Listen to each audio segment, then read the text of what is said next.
them, you just don't know, right? So we have this. Come on, stream on. They charging too much to be playing that. Facts. Okay, you ain't never lied. So it says, was kissing Usher worth your marriage? Marcus Delaney divorced his wife, Tasha Delaney, for flirting slash kissing Usher at concert. Okay. So I wanted to ask you guys, your wife go to an Usher concert. She gets enticed by the maraschino cherries. She get a little, feeling herself with her little drinky drink, right? And this moment is captured. Would you divorce your wife over that? Yes. We got I was gonna say something clever, but the answer is yeah, hell yeah. She long before that I'd be divorced because I mean, no, my wife would never do some shit like that. But no woman that I would be attached to would, or else it would be over. I'm sure she would have had some infraction long before us. What I will say is I'm gonna say yes, but I'm gonna say something that to almost negate a little bit of what our pain is saying. Okay. I was thinking about what Chad Johnson and at Ocho Cinco and shit. Yeah, it's certain men, they going.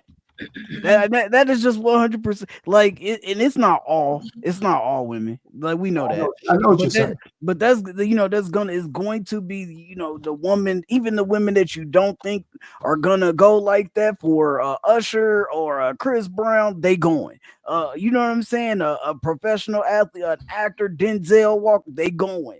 Like, you know what I'm saying? Some women get starstruck. Some shit. Look at some dudes. How some dudes get starstruck over Michael Jordan walk up. What everybody say when Michael Jordan walk up? Hey man, he just got this aura about him. It's like a glow when he walk in. Everybody gets starstruck. You never know, bro. But if she do it, she gone.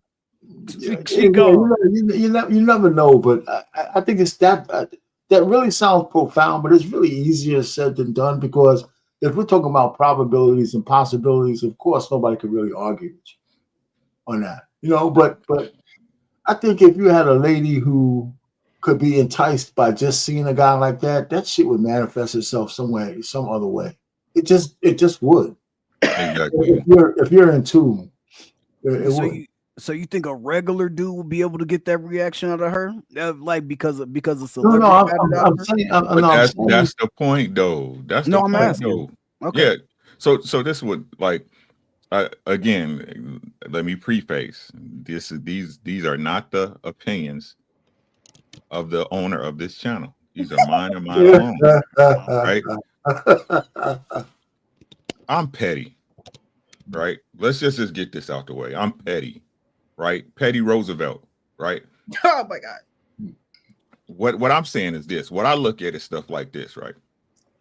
And this what y'all fellas, y'all let me know if this is what women do, right? She's sitting up there licking on cherries. He probably bought her some ice cream with cherries on it. She was like, I don't even like cherries. Maraschino cherries? I don't even like them cherries. Right? Mm-hmm. But Usher put them in your mouth and it's all good, huh? Facts. Oh, child. Right? That's what I'm saying. I'm gonna be honest, it's not even about, it's just the disrespect. No, that's just, you can't come back. It's bad. That is disrespectful. Like when I see shit like that, I'd be like, you might as well fuck him. You might as well. That's what you telling everybody, that you want to fuck. Ain't that what she telling people? For sure. You might as well get the hit. Go ahead, get the hit. Right. And like I said, I'm being honest, man. That's what I'm saying, bro. Like, yeah, she can go. You understand what I'm saying? Go. You're like, it's Usher, you go have fun. Don't come back here. Don't come back here. No, for sure. It's just that simple, but bro. Did she ever really kisses this guy? I've never seen any picture where she actually kisses him. No, I don't even know. But what they said the story is that the dude said his girl, she never did nothing like with him like that in public. Right. This is what I'm saying. Look, he paying this. Was this what women don't get? That man, he paying the freight every day, bro. He paying the freight every day, and then y'all let some nigga just pop up. What? Oh, I'm lame. That's what you calling me. I'm lame, right? I ain't special. I was just the nigga at the moment, right?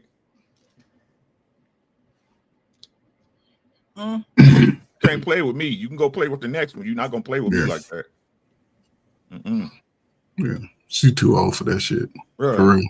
Way too old. Too old. But she acted like a little 15-year-old. You almost, when I saw the video, I'm like, damn, she wet as hell right now, just looking at his eye. She was damn near shaking up there, like, please, you know, and they know the camera's on them. They know this. She was somebody's, probably a grandmama. But I don't know, man. I would, you know, I look at concerts now, man. If the artist ain't older than me or close to my age, I don't even see myself pulling up at the concert. You know what I'm saying? And plus Usher, man, I don't know, man. That little shit he got might jump on you. Then you take it home to your husband. That was you know what I'm saying? That bumpy bump. You know what I'm saying? I don't know, man. Just a little kiss or something, man. He could be having a little bump on his lip right there. A little bump on his lip. And like I said, y'all don't even know. Like this how I think, Precious, right? This how I think, right? Didn't he hang out with Diddy? So how you know what how y'all know what he did to them cherries while y'all putting them all in y'all mouth and shit? Soaking that oil. Where he got it from? Right, he can be putting his hand in his booty and everything. Y'all nasty, bro. Y'all try to say we nasty. Y'all disgusting. I just need to get. First of all, I saw something saying that this lady wasn't married, but I don't even know what's true. But I never see. I looked for the video. I never see her kiss him. No, it wasn't the fact that she kissed him. It was the fact that just all that other stuff. The other stuff. You seen the long stare and all the bending, all the bending down. I was waiting for a big long tongue kiss. I was gonna say, she did that. It was enough though to make everybody be like, damn, like hold up, is auntie about to go? Like his auntie was already gone when she walked in, and when she got called up and started walking down that aisle, auntie was gone from that point on, man. She didn't care about husband, kids, nothing. It's a woman's fantasy though, champ, for real though, if you think about it. I used to ask the question all the time. That's why women dress nice when they go to the concerts, right? Like everybody in the dark, right? We all in the dark, so why don't you just dress comfortable? A pair of jeans, some gym shoes, right? So you can get your little party on groove on. No, you got on your Sunday's best, hoping that the spotlight hits you, right? And he sees you. He sees you in the crowd. And Johnny Gill just happened to see you and say, "Come on up." Right. Okay. Now look. One of my coworkers.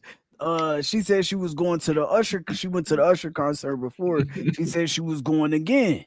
I mean not Usher, but Chris Brown. I said, you paying for that after flick? She said, oh yeah, I'm paying for that. You know what I'm saying? Like, and you know what that's doing, man. You're like, they know. That's what I'm saying. She paid $1,000 for a pick. She actually did it. Did she do it? Yeah, she said she gonna do it this time. She said she gonna do it this time too. She going to see him. She said, hoping Chris have a connection. Hoping Chris remember the first picture he took with her. You know what I'm saying? So, you know what I'm saying? That's what I'm saying, man. A lot of women, they got them crushes, man. Now some of them ruining it for themselves. Omarion showing that he can't really dance. So, he turning a lot of women off. Bow Wow still Harlem shaking since 2002. Like, you know what I'm saying? He ain't updated his dance moves or his catalog since. It's like, they turning a lot of women off. But I mean, they still at them concerts for sure. You know what I'm saying? And they are going. Well, contrary to what you said, they may turn them off before they get there, but when they get there, they turn straight on them and they. But again, man, I think about it, it's obvious that her husband may not have been her first choice because she's doing things that you look at. She looked like she was in her 40s anyway. She wasn't no young spring chicken, and the fact that I don't know, just a bad look, man. I showed it to my wife. She said, "Oh, that's disgusting." She said, "Is that his grandmama?" Man, she got some good cherries. She got some good moves on the cherries, though, man. Oh my God, yeah, she got experience. She could have been one of your old flames out painting. Oh yeah, like I said, I can't control no gone person. Go ahead. So to me, it's the same as how you go to the hibachi grill and then you spray the water in your mouth. Yeah, like to me, like even doing that, it's like, what do I look like holding my mouth open so you can squirt something in? But I've even seen chefs that have like this sexual. It's this one guy, I don't know his name. Salt Bae did that. Salt Bae still be doing it. Yeah. Right. There's a black guy who's a chef, and he drizzles chocolate and these women are older. They're like reliving their heyday because they're older. He's sprinkling chocolate in their mouths, drizzling grapes with caramel, and it's like, and it's getting all there. It's like, for what? A picture, a video? Like, I just don't understand how you take the bedroom and you just let everybody just. You know what I mean? Women are disgusting, bro. It's what it is. I keep trying to tell y'all. They're 10 times more disgusting than a man could ever be. I'm trying to tell y'all, bro. It's what it is. Once you unlock it, it get.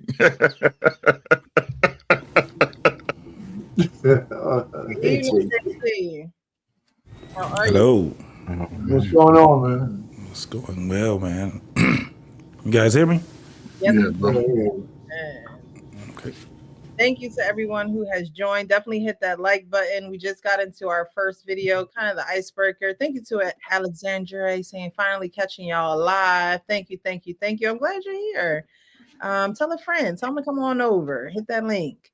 I did put the link in the chat, so if you like to join the live, you can definitely do that. But I did see somebody who said they wanted to join the live, but it looks like they're linked in from one of you guys' pages. I think it was Juju. Yeah, Juju. Yeah, she's on. I think she's on my page. Yeah. So what you would have to do is I could drop the link on your channel. I can do that. Great, thank you. My Perth is acting all crazy. All right. Yeah, so JT, I don't know if you saw, so we played a video of this woman at Usher concert. She's a middle-aged woman, got to be in her 40s. And after that, I showed a picture of a post that said her husband divorced her. Like we were saying earlier, we don't know how true that is, but the question was, would you divorce your wife if she was acting like this? This video is going viral right now because this sexual tension between Usher and this lady is crazy. I didn't put Auntie Please on here. That was already on the video. But Lord, it was almost uncomfortable for me. I had to turn away the first couple times. I said I can't do it because y'all look like y'all finna do something that y'all that. I don't know what's going on with StreamYard, guys. Ever since it's been like 3 weeks, it's been acting crazy. She wants to be ushered into his presence. Look at the tension. Look at what she's been risking all. She could have a husband at home. She could have kids. She could have single. There is only Usher in this moment. Look at the body roll. Okay, look at her eyes. Usher could get her taxes right now, and you know he don't need it. Look at the lady behind her. Yeah, this is great. Let me record this. My name is Sharon. My name is Tasha. Well, probably not Tasha because she was white. But anyway, and she got the shooting sleeve on her arm. She going to triple-double tonight. Look at the intense stare. Usher, do with me what you will. Are y'all going to kiss her? Oh, stand up. Stand up. That's funny, man. Oh, see, the cherries. I feel like I shouldn't be watching. Because they be pretending it's balls. That's balls lick. She pretending that's balls. She trying to show them how to do something with it with the maraschino. Maraschino, file a cease and desist. No, maraschino, file a cease and desist. Damn. So would you divorce your wife, JT, if she was to do some? Oh yeah, she's 86. It's a wrap. It's a wrap. She is not wearing. She can't proudly wear my last name anymore. It's over with. You are kicked out the tribe. It's a done deal. And what's crazy is Usher is married. I mean, I know he's an entertainer, he's an artist, all that good stuff. But to have to watch her husband do this day in and day out is, you know, I mean, I'm sure it's probably old to her, but at the same time, she's still a woman. So it's like, you know, having to watch him do this every night has to be, you know, like, dang, you know, I couldn't imagine she watches every concert. They're all pretty much the same. But yeah, I don't understand why a woman will just put everything on the line for 40 seconds of fame. You don't? I do. Because again, it's that attention factor, right? Like, I'm not a woman who seeks attention. Like, I've never been like that, so it's not something that I would do. Again, just like the squirting in the mouth of the, you know, stuff at the hibachi place. Like, it's just not something I would do. I wouldn't get up, you know, on a concert and dance with an artist and be, you know, shaking my behind with no clothes on. Like you said, Uncle Rick, like, let's dress comfortable. Like, we're in the dark. Like, we're in the dark. You know, if it's an artist that you truly enjoy, you're going to be standing up most of the time. And so it's not like, you know, you're going to a conference where you're going to be sitting down and listening to speakers all day, right? You're up dancing, you're having a good time. The last concert I went to was Fantasia. It was Fantasia, Trey Songz, and Tamar Braxton. Tamar Braxton could stay home. Trey Songz could have been shorter. Like, it wasn't your concert, Trey Songz. Like, yeah, Trey Songz is awful. He's awful. Yeah, sound like a Billy Goat. I went to go see Fantasia, and she was great. You know, before that was Babyface. I went to a Babyface concert. There's so many people now that's like, oh, Chris Brown. I grew up listening to Chris Brown. But you already know what type of crowd is going to be there. Like, I'm not even going to put myself in that situation where it's going to be a whole bunch of young people and something crazy could go down. You know what I mean? I forget who said it. I don't know if it was Coach Ferg or Uncle Rick. If y'all not around, you know, a certain age, I'm not going.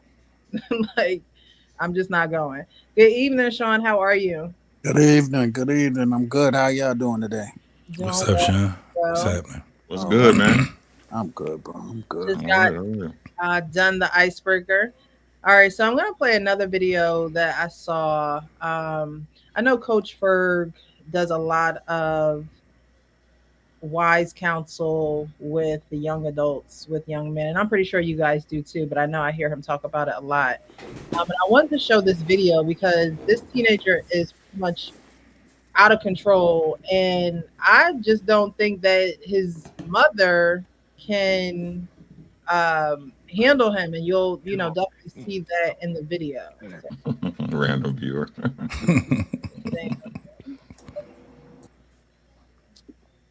All right, so let's get there. Yeah. Why are you running up on me, bro? Why are you running up on me like that? Why are you running up on me like that? You are too young to be acting like that. So what?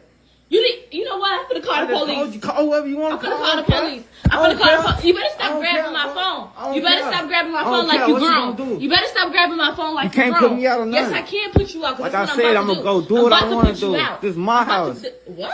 I'll help pay the bills and I don't care. What bill you help pay? Mom, you can't. What bills did you help pay? You my mama. I'm your son. You can't tell me where to go. But if you're gonna be running up on me like that, you're gonna get up out of here. Every day I'm outside hitting blocks. Why are you going to sleep with a ski mask on? So why'd you post me on social media? Talking about.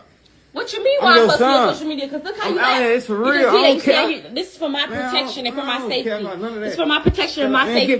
Get back. Ain't no get back. I'm not getting back. I'm not getting back. I'm not getting back. Every day I'm spinning these blocks. You better get back. What? You better get back. What? So that's the end of the video. Let's hope nobody got hurt. Yeah, I feel bad for that mom. Okay. Hi, Juju. How are you? Welcome. I'm doing. How about you? Good. Thank you. Thanks for being here. All right. So you say you feel I feel bad for that mom. Mm-hmm. Do you want to go into that, or we're just going to go around and we'll kind of go into it? Let's go around. Go around. Go ahead, Arpane. Well, you know, it's chickens come home to roost. So that's all that is. You know, I mean, he's a product of what she wrought. I don't know her backstory, but that kind of scenario, maybe it's not as extreme. It's getting played out all across the country. Right? You know, and those are the same men that the women who are grown now said that's left behind. Right?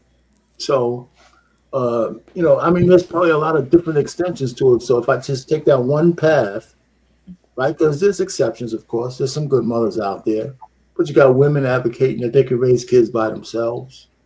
One of the things that a lot of people don't talk about enough is parental alienization of the men. And that's rampant. It's an epidemic among Black women and their men and their children, right? Because they use the kids as weapons. And so the kids grow up to be broken, you know, and nobody wants to talk about it because you can't blame anything on Black women. So I just think that's a chicken coming home to roost scenario. And matter of fact, when the women get to a certain age and they want to settle down and find the kind of men they want, it's a lack of men. First of all, 2 million more of you than us anyway. And we have all these defective young men coming up with age because they've been raised without fathers. You know, and so there you go. There's chickens coming home to roost. You know, decades of loathing your Black man, your Black husband, your Black son, your Black father. This is the result. You know, so. Okay. I mean, where's Daddy at? Yeah, because she said she was gonna call the police. It's like, I guess. Right. It's all good until it ain't. It's all good until it ain't. You know what I'm saying? It's all good till it ain't.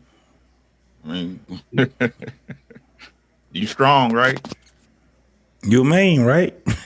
You strong, right? You independent, right? You got this, right? Yeah. You can only run him as long as now he too little for you to run him, huh? Now you about to run you. Right? Not rude, not angry, just done. I work with these situations right here a few times. Typically, it happens right when he start getting that box. Everything changes. Everything changes. He's no longer on any time restrictions, limitations, or nothing. He's gonna come in when he want to. If that box say come get it at 2:30, he's sneaking out the window. He gonna bring it home, Coach Bird. Yeah, and this is I agree.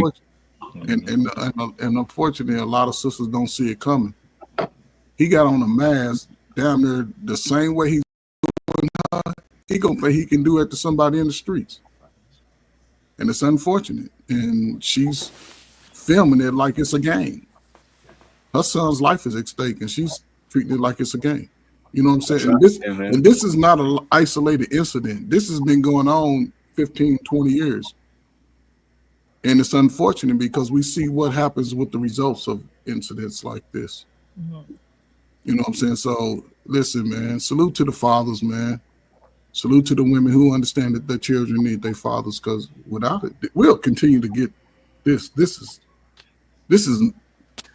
is weak. This ain't nothing compared to what really happens, though, for real. So I'm gonna tell you. it's unfortunate. Yeah. So Agreed. Right, yeah. Frank.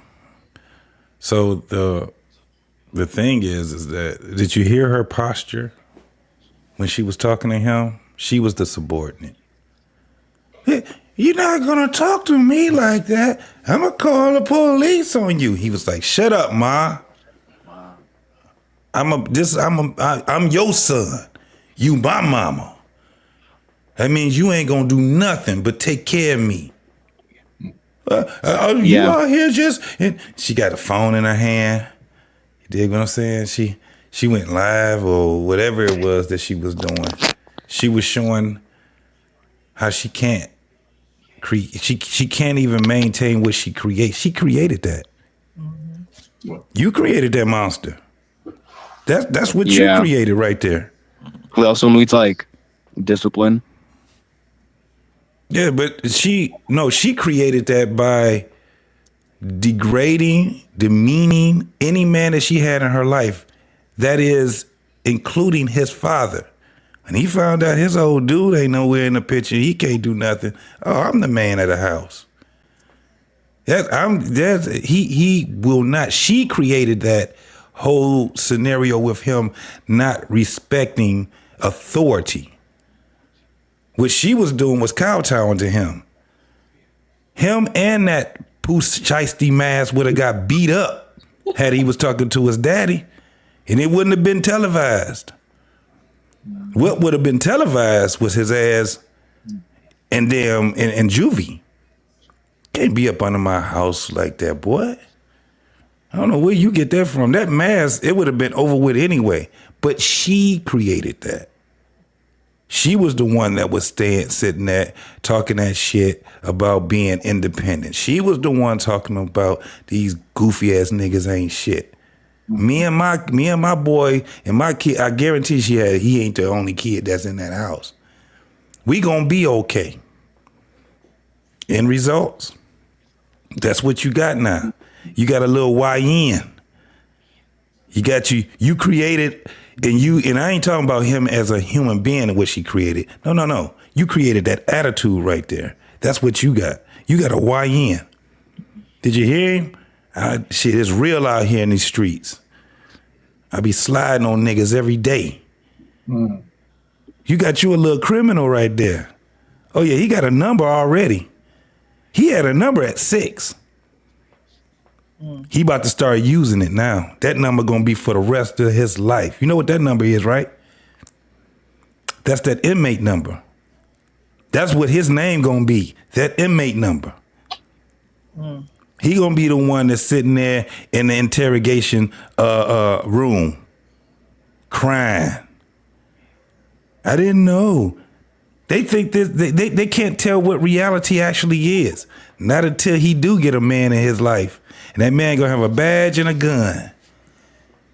And he gonna have his ass in that interrogation room, cold as hell, with a t-shirt on. You ain't got that mask on no more, do you? That's what he gonna have. You got you a little YN. What, she gonna be crying? What, she gonna be in court? Sitting there crying? Or worse, he ain't gonna make it to prison. He ain't gonna make it to prison. Because of that same switch that he out there toting, he gonna get his life taken from that. Now, all he is now is somebody on somebody's t-shirt with some wings behind him. And everybody releasing balloons and pouring out liquor, talking about too soon. And she gonna be sitting there twerking at his funeral. Playing his rap music. What I just walk into? Getting mad at his daddy's future. I mean, his daddy's wife. Talking about his daddy wasn't in his life. Telling the world how she can't be a parent, but she got 3 and 4 kids. While at the same time taking up GoFundMe. That's what we see right there. That's the representative. All right. Somebody fill me in on what's going on. Oh, you miss it, man. You coming in, Lamont? Coming in at leisurely, at your own leisure, man. Get here early. What are you talking about? What are you talking about? Our pain got his work head on today. It's worth playing again. It's worth playing again. I can play it again. I can find it. Okay, here it is. What's going on? What's going on, man? What's going on? don't care. I don't You care. need to. I'm Why are you running up on me, bro. Why are you running up on me like that? Why are you running up on me like that? You are too young to be acting like that. So what? You know what? I'm finna call the police. Call whoever you want I'm to finna call. call the police. I'm finna call the police. You better stop grabbing my phone. You better stop grabbing my phone like you grown. You better stop grabbing my phone like you grown. You can't put me out or nothing. Yes, I can put you out. Like I said, I'm gonna go do what I want to do. This is my house. I'll help pay the bills. And I don't care. What bills you help pay? Mom, you can't. What bills did you help pay? You my mama. I'm your son. You can't tell me where to go. But if you're gonna be running up on me like that, you're gonna get up out of here. Every day I'm outside hitting blocks. Why are you going to sleep with a ski mask on? So why'd you post me on social media talking about? What you mean why I'm posting on social media? Because look how you act. It's for real. I don't care. This is for my protection and for my safety. It's for my protection and my safety.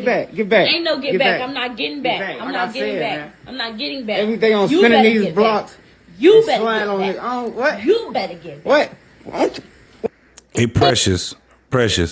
Yes. If you look behind that young man, remember the T-shirt I was telling you with the wings and the rest in peace?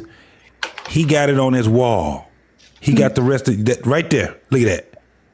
Bring it back a little bit. You will see the rest in peace. That whoever that young man is right there, he dead. That's what they do. That's how they live now. They want to be on somebody's T-shirt. T-shirt. You posting me on social media talking about? What you mean why I'm posting on social media? Because look how you act. It's for real. I don't care. This is for my protection and for my safety. It's for my protection and my safety. Get back. Ain't no get back. I'm not getting back. I'm not getting back. Boom. R.I.P. Jeez. Caught that. All right, so I've seen 5 people post on Instagram the same video. I think the mom walked into her son was in the interrogation room and she hugged him. No, that was the grandmother that walked in the interrogation. Okay. Yeah. Okay. So I seen 5 different people post that same video, and I'm like, what actually happened? And then the last video, the last person I saw that posted the video, they actually somebody actually wrote why he was in there, and something about he's 15 years old and he's gonna face 32, 35 years for murder. For murder. Yeah. Yeah, he was 15, right? Yeah. About 15, 16 years old. Of the kid we just showed? Huh? Of the kid we just showed, or is this a different one you're talking about? No, this is another kid. One. Oh. And you said it was the grandmom that went in there and hugged him, right? Yeah, she told him, and after she hugged him and told her that she loved him, she said, now sit down, because you about to do all this. You about to respond to all this. See, all you had to do was listen to your parents. Mm-hmm. And that boy was boo-hooing. The grandma sat there, man, that was crazy. You know what's crazy, man, about that video, right? Both videos, the one I just talked about, and the one Precious just showed us. me and my ex used to have this argument. Actually, twice we had this argument. So she worked for DHS, right? Make a long story short, we had this argument. I said, listen, babe, whoever's the bigger influence is gonna win over the child. That's common sense. She disagreed with me, telling me something. How you going to? No, that's not true. You know how many houses I visit where the son got the mom and the dad, this, that, and the third. I'm like, I don't care what kid got the mom and the dad. Evidently, the mom and the dad wasn't the bigger influence. Mm-hmm. The streets was, if they go their own way. Now, I don't know who on the panel is going to agree with me on this, but that's 100. I don't care if you got your mom and your dad and your aunt and your grandmom. If the street is a bigger influence on the kid than the home, then the street's gonna win all day.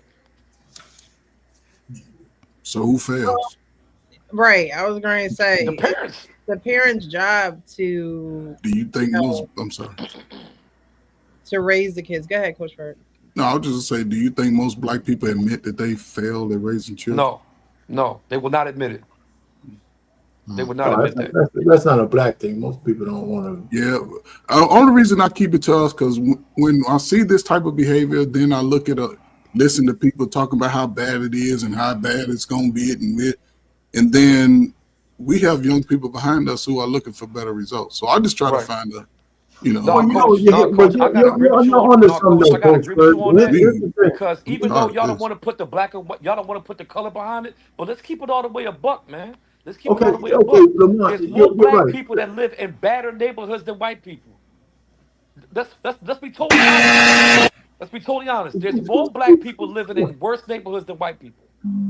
There's more black kids living in bad neighborhoods than white kids. Yeah, but that's have always to. been how. But okay, yeah, let's keep it to the black folks. But let me tell you, there's also people's Sit up for this one, man. Let me sit up, man. people's kids go astray. Yes. Even when you think you're doing the right thing, because when you send your kids, because I know that you send them to like some of these schools, like colleges, like liberal places. Yeah, and they're immersed in a lot of shit that you can't police because you're not around. Yeah, but and so there's a lot of shit where they come up with their ideologies that even though you're in their house, you don't police it. You got to really be diligent or to make sure you want to cover. That's why people are big on homeschooling now, because there's influences even in what you call so-called good spaces. Yeah. I mean, you're educated, man. So I totally get what you're saying, right? I'm done. But you're still an educated man. You went to listen, man. You went to the Catholic school. You went to the universities, right? Yes, I did. Yes. So in that regards, I can see, but a lot of our children ain't raised to excel outside of the home. A lot of them don't, have the motivation to. It's especially the men. The young boys are not given the inspiration to be greater than their condition. And he's high. This he's toe up. He gonna take it to the streets. And JT again. I apologize, brother. Listen, he already got his wings. He already got his wings. He probably already got trouble in the streets. So let me ask you a question. Wouldn't you agree that juvenile court is predominantly by black kids is more than likely going to juvenile court? Black kids is getting in trouble so much they built a juvenile jail. That really depends on it. It's taxing. I can say that, but as far as like the comparison, we don't have to compare. It's bad, right? It's just bad. It's bad. I don't care if it was that white folks were a lot better, a lot worse than black folks when it come down to crime and stuff. I don't care anything about the comparison. What I care about is how bad it is, right? Like, I didn't see that video, right? But I already put the narrative out there, right? The only thing that these young folks in this age right now care about is getting high and dying, whether they're street or not. Whether they're street or not. If you go to Chicago and in certain parts of Detroit, you're gonna see that they're more into the streets. But if you start going to other places, they may not be in the streets, but they into drugs. They into having unadulterated sex. What they're not doing is having their time and getting their time. They're not spending their time doing something that can better their life. They got too much stuff that's keeping them bogged down. What I mean by that is this, and I'm not even going to blame it on social media, because social media is a vehicle. I'm going to blame it on what the influence is, right? Just like what we were saying. No, music is a vehicle. Music is a vehicle. What's part of it is the social surrounding. That's what it is. Okay.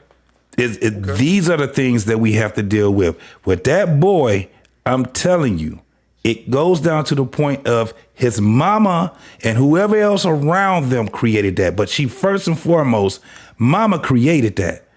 That boy, he got to the point where he's like, I ain't dealing with her no more. I ain't listening to shit she had to say. That wasn't just because he got out in the streets and he got big and bad. No, it's because he was hearing what his mama was saying on day-to-day basis. How she was treating him and probably his siblings, how she was talking to other men. She wasn't out there looking at authority the way that he should be looking at it. He should have been, she should have grown this boy up to be a man. She didn't. She grew him up to undermine authority, not to recognize authority. She can't grow him up to be a man. That's the point. She can't grow him up to be a man. That's what I was gonna say. Somebody said it earlier. Where's the father? The father's missing, because had the father been there, we wouldn't be seeing that outrage. And we all know this. And that's the problem. There's a certain age where a young man cannot be contained by his mother unless he just has the respect to do so. And at that age is when that father needs to be there. And yeah, that's why you don't meet the kids. Can agree with like that happens. Let me see, man. I don't even know where to start. Tough situation, man. I've seen this situation a lot of times in Lamont. The one thing I will say about some of the stuff that you had to say, what you say about the black kids and all this. I work at a predominantly white school.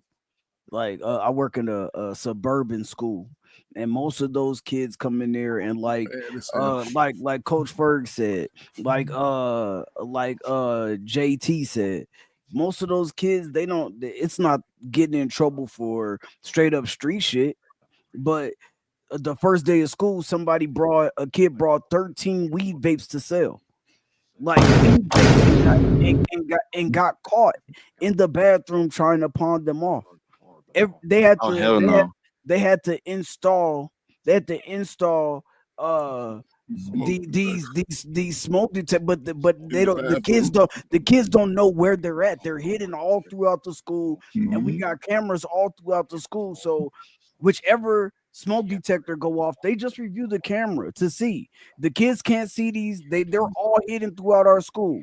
As soon as they see the security look at the camera, next thing you know, they go get those kids that will have walked by that camera. And most of the kids that are in my office every day in the counseling department are white every single day. I'm the first period before school even gets started. School started at 7:20, 7:35. There are 2 white girls down there every single day chilling, but waiting to talk to the principal. White boys down there every single day talking to the principal. Like it's nonstop. And so like the shit is just different. Like, yeah, like, you know what I'm saying? And the one caveat that I don't think that a lot of us even that we don't even think about is like some of these kids, they have behavior problems, bro. Somebody got to turn YouTube off in their background. So listen, Juju. I heard, hold on one second, Lamont. Good. Juju, you got to mute. What did I do? No, I did nothing. No, you got to mute your background. You got YouTube in your background. It's coming through. Oh, what happened? I'm not watching none. I'm just watching this. Just mute, bro. This is like interesting as hell. Like, All right, but at the end of the day, bro, like shit like this happens every single day, and low key, I used to work in the mental health, behavioral health field. A lot of these kids, some of them have behavioral health problems, bro, and they're undiagnosed. So they're gonna bucket their mom, they're gonna bucket their dad. They don't care who the authoritative figure is. I know kids that'll go to school and swing on the like all of that type of stuff, man. We used to have kids that worked at the group home. I mean, that were at the group homes. The hero that I used to oversee, they used to go bust out the windows at the group home that I worked at. You know what I'm saying? All that type of stuff, man. I used to have to go get these kids every day and bring them back to the office. Like, it just is what it is. Like, they had those problems, and some of them thought they was YNs for sure. Some of their parents were in jail for murder and stuff like that. So they like, yo, well, I'm just following my family structure. You know what I'm saying? And it just is what it is. In that situation right there, yeah. He said, fuck moms. Moms, you like, now I'm the man of the house. You can't tell me what to do, just like you couldn't tell my dad what to do if he was in this house. I'm the man. You can't whoop me no more. You can't punish me no more. You can't tell me to get out. I'm not leaving. Yeah, my child. So yeah, like he said, I'm the man of the crib now. Put me out if you want to. I'm the captain now. I'm the captain now. And can't no Lamont come over and spend the night. I heard what you had to say, and let me just say this real quick. Anytime I'm in a conversation with anybody, whether I'm on this podcast or I'm a guest with someone else's podcast, or me and a bunch of people's having a conversation at the house, whatever the case may be, all my comments that I make are from things that happen in mass. And you know what I mean by that when I say things that happen in mass. This means it's a lot. So when I make that comment, that means it's a lot of it going on. It's not one dimensional. So when the black community was brought up by Coach, I have to agree with that because of what continuously seemed to happen. I'm not saying the white kids ain't doing nothing. I'm not saying that at all. I'm speaking in mass. There's a massive amount, way more than white kids, black kids acting like a fucking nut out there.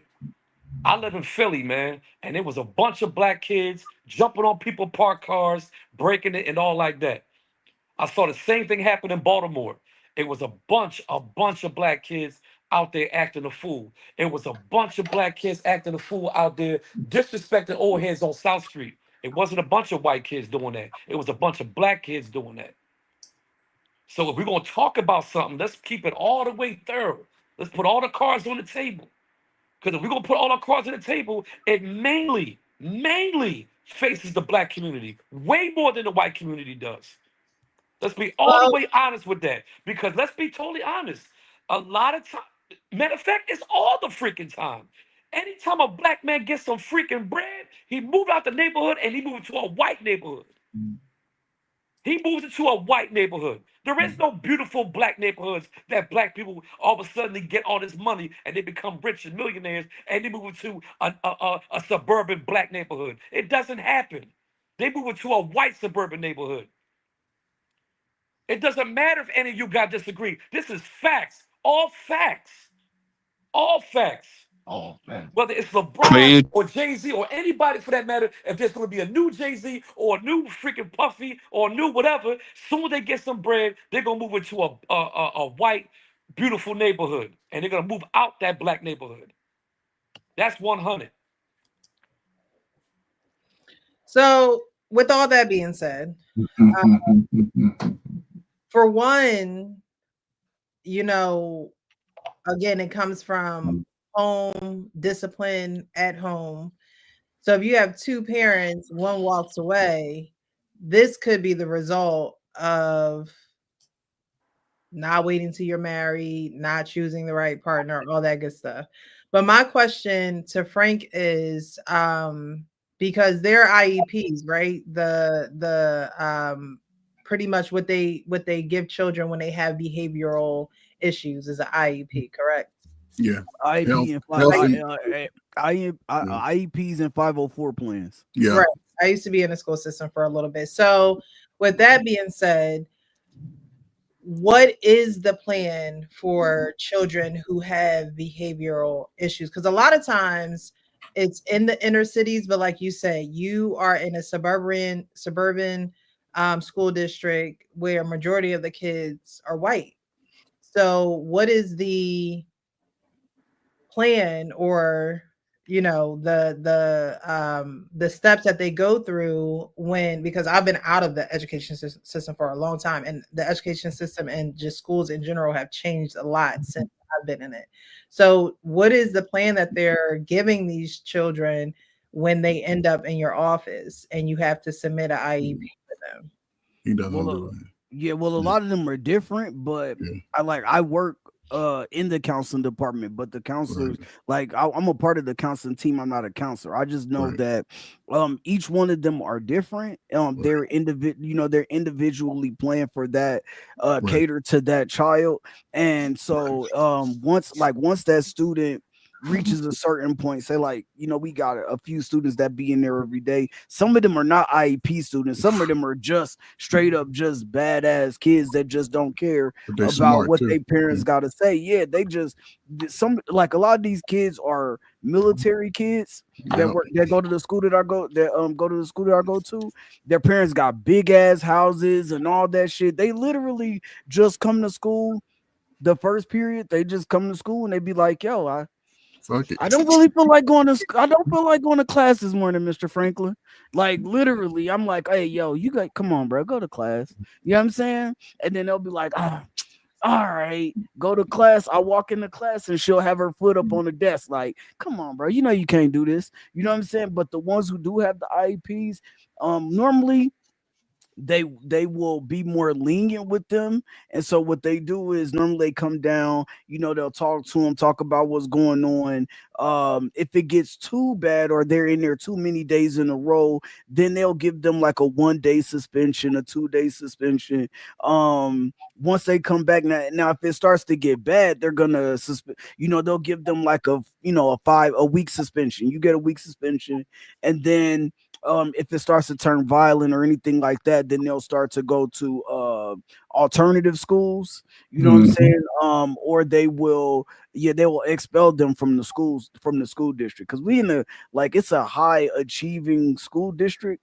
And so a lot of those kids are, you talking about a lot of them 3.7, 3.8, 3.9, but the ones who are like 2.5, them are the ones that be in office every day. No lie. I work for the Mize Town public school system. Listen, let me tell you. CPS, man. Come on, don't remember CPS, man. No, I work for the school, right? A public school system. Precious asked the question of what their plan is, right? There is no plan. No. The plan. Frank said they kind of discard them. Really. Oh, no. Exactly. This is what they do. They coddle and subsidize. That's what they do. They coddle and subsidize. Right? Oh, because what the truth is, they gotta have that body to count for that funding. You see what I'm saying? But listen to what I'm telling you. We can't keep trying to discuss a solution, right? When the problem is something that people didn't want to begin with. When people fucking ain't thinking about no kid. Facts. I asked this question last week, right? If y'all being honest, how many people when they laid down with each other thought a kid was gonna come out of this? Ain't no one. Right? That kid is an inconvenience. Sacrifice my life for a kid. What you talking about? Mama gotta have a life too, right? That papa was a Rolling Stone, right? What are we talking about? Nobody wants to be held responsible. These kids is OC. Don't say that, man. Out of control. Hey, Uncle Rick. The one thing that I will say though is a lot of them on those IEPs, the reason why they don't have plans is because of their doctors. Like their doctors will give them an accommodation for anything. No, sir. No. Accommodation. Listen to what I'm saying. Listen to what I'm saying, right? I live in the town with the best hospital in the world. Right. Yeah, Cook County.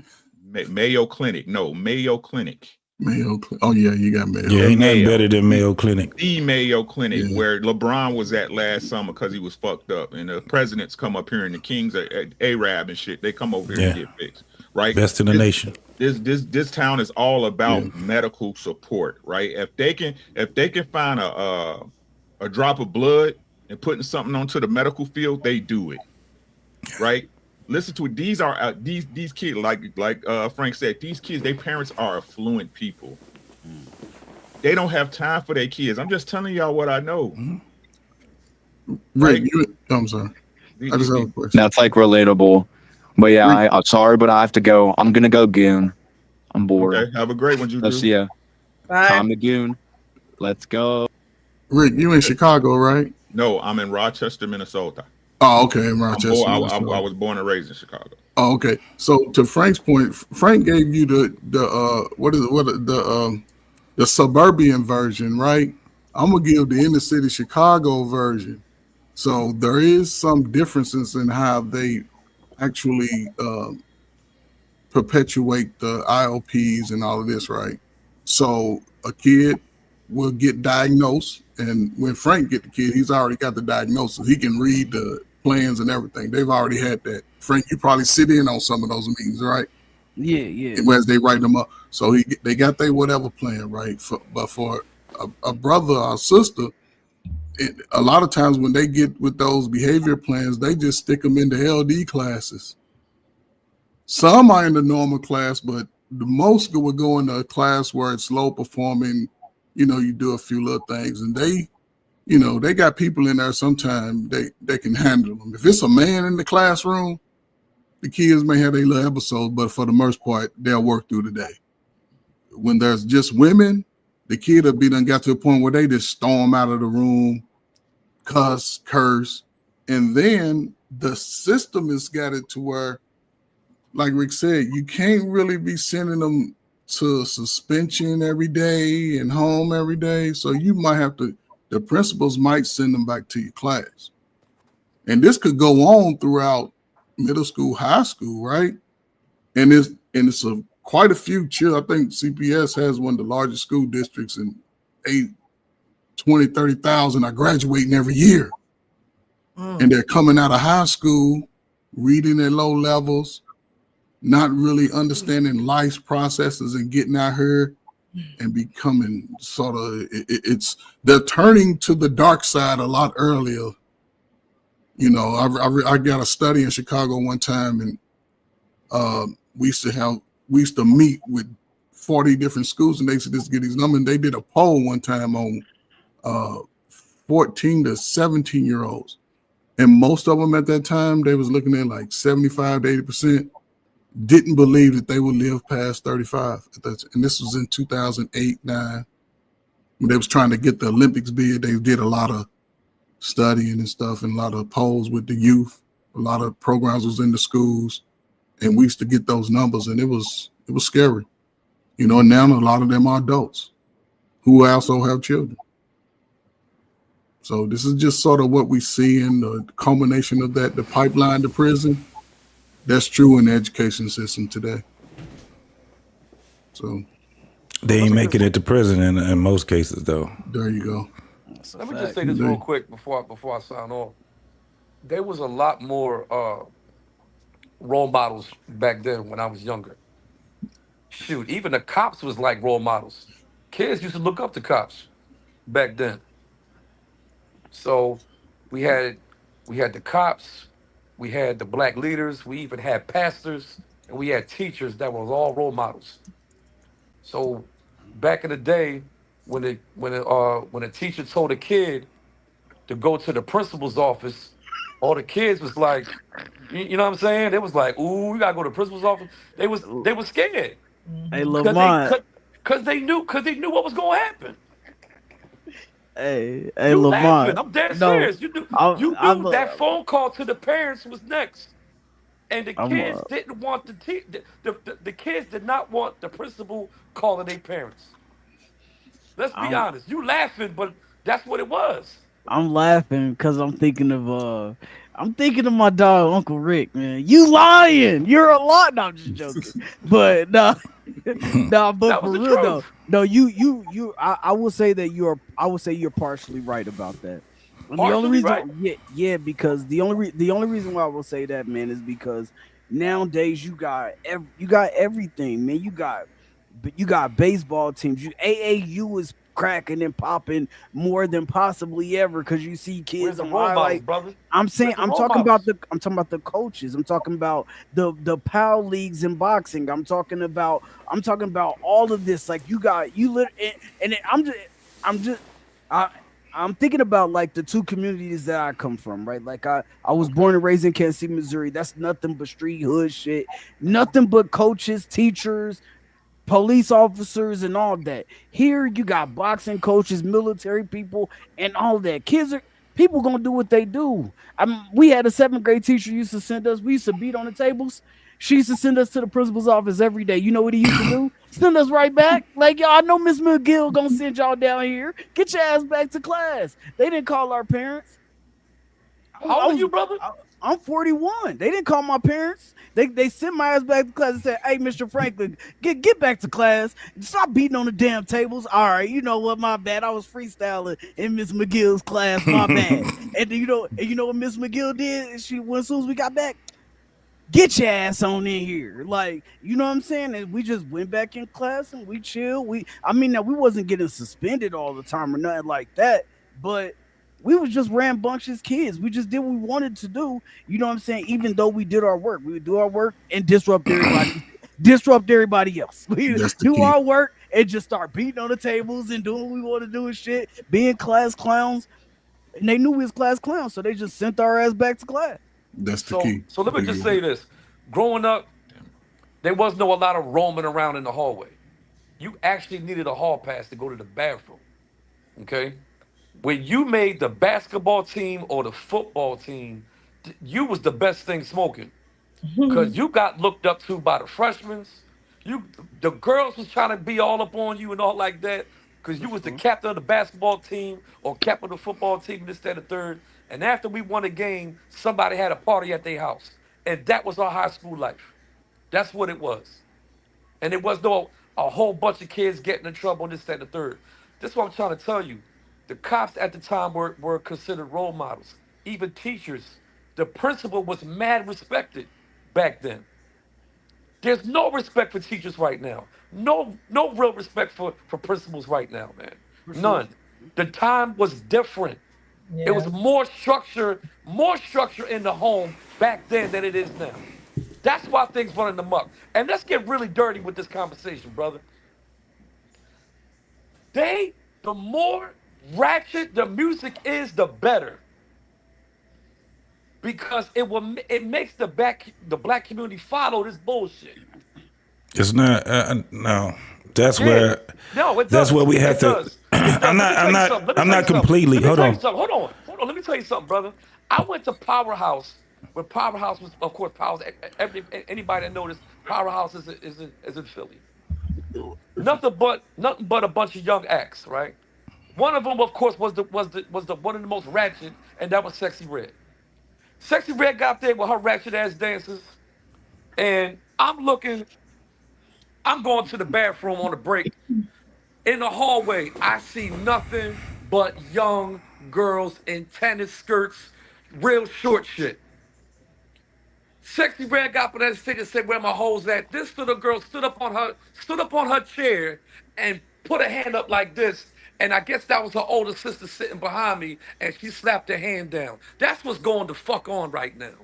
That bullshit. What you doing at a Sexy Red concert, my boy? Nigga, I didn't go see Sexy Red. I went to go see the other artists. Good question. She probably was headlining and you bought that ticket. No. First of all, I went to go see the other artist that was there. Yeah. I can care Who the less other about artist? her. Tell us the other artist. I want to know the other artist. Lil' Kim. Hey, don't put my Lil' Kim. Suki Hana. That's what we went to go see. Suki Hana. Cardi B. Cardi B. Meg Thee Stallion. That's why I can't have no conversation. City Girls. That's why I can't have no conversation. City Girl tour. The whole lineup was younger than you. Out there checking out Young Miami. First of all, I'm gonna let y'all make y'all jokes. Y'all go ahead and make y'all jokes before I say something else. No, go ahead, bro. No, go ahead. Let it go. Hey, I was gonna say that I don't completely disagree with it, but the thing is that we have to look at it. Before you finish, let me say the part first. Go ahead. The more ratchet, the better. Anything that it will take to destroy the black community, they will help you promote it. Everything from music to movies. Look at the movies right now. Movies is bullshit, dumb shit. No type of substance. The movie don't mean shit no more. That means the writers are getting dumber and dumber. Back when I was growing up, man, it was like at least 10 movies you wanted to see in that year. At least 10. Man, I can't pick 3. I can't pick 3 movies that I want to watch right now in 2025. Nigga, I know what the fuck I'm talking about. I'm So- very I'm observant. going to see Sinners when it come out. I'm very observant. I'm very observant. No, this is the peep thing. The dark stuff that's going on, even with this whole feminist thing, brother. No, I get, yeah, I get all of that. I could be wrong, but I believe feminism was actually built to destroy the black community. And listen, we got to get over ourselves, bro. Hold on. I think when they got on the black parents, as far as them beating their kids, calling it abuse, child abuse, them keep perpetuating that child abuse. If a black kid get beat by the mother or father, it's considered child abuse. I think all that is all part of it, so the black community don't fucking grow. That's what I think. All right, so we got to get over this shit, man. Everybody ain't trying to do better than black folks. They already doing better than black folks. That shit is on autopilot, bro. That's not what I'm talking about. This is a American thing. It is an American thing. At the end of the day, It's a corrupted thing. yeah, it is. I won't disagree with that, but what I'm saying is that once we start pigeonholing this shit into, they're trying to destroy the black community. We still haven't grown, man. I mean, that's, yeah, in the 60s, it was like that. Even in the 70s, it was like that. This is 2025. 2025. You got a bunch of motherfuckers that's out here that don't give a fuck. And I'm talking about they judges, politicians. You got, they all are idiots. Ain't nobody masterminding this shit to screw up the damn black community. If they did it, it was already done 30 years ago. It's fucking it's fucking up the world right now, specifically in America. You know that when you start talking about, this is why I said I don't 100% agree or 100% disagree with what you're saying. My thing is this: we got to start talking real shit. That fucking music. So what I said wasn't real. No, I didn't say that, brother. No, man. Let me finish what I got to say. All right, go ahead.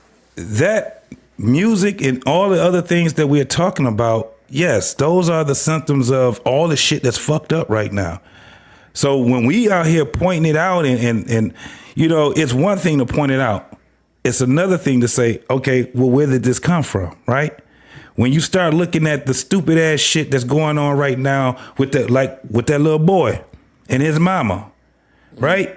We got to start saying, well, how did this happen, right?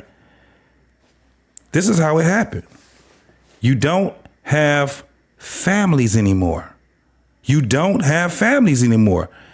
And guess what? The reason being is because the man is not the alpha in his family ever again. He ain't even that man is not even a fucking, he's not even he's not even an authoritative guy. What he is toxic. Same thing I'm saying. No, what I'm saying, right. So No, you are. You're saying the same thing I'm saying. There's Absolutely. no more role models anymore. I ain't talking about role models. I'm not talking about role models. I'm talking about I'm talking about the glue. Not alpha male. I'm talking about the alpha. I don't want to get into that whole part. The man. When we walk in the neighborhood knew who that man was. He had his family together. They had their lawns together. They had huge families that actually represented who we were. We were very close knit. And one of the reasons is because it was a respect that they had for the man and the woman both together, but that man was more authoritative. He didn't have to stick his there was no reason why a man could sit back with a family working and all these different things where he got to tell a motherfucker, I'm going to beat your ass, and the other motherfucker come back. A 15-year-old? What grown man was arguing with 15-year-olds? You would get your ass kicked. Man. You would get your ass kicked. So now it goes from, okay, we can compare from in our time, but guess what? We were complicit in what's happening right now. That's what I'm saying. The complicity is this. I ain't fucking with that broad, man. She getting on my goddamn wife. Man, fuck that. Well, I got a baby. Fuck these niggas. There's a song that was written by Biggie Smalls, and it was rapped with him and Lil' Kim. You remember what that song was? Which one? They got a couple of them together. Fuck niggas. Get money. Get money. Fuck bitches. Get money. Get money. Mm-hmm.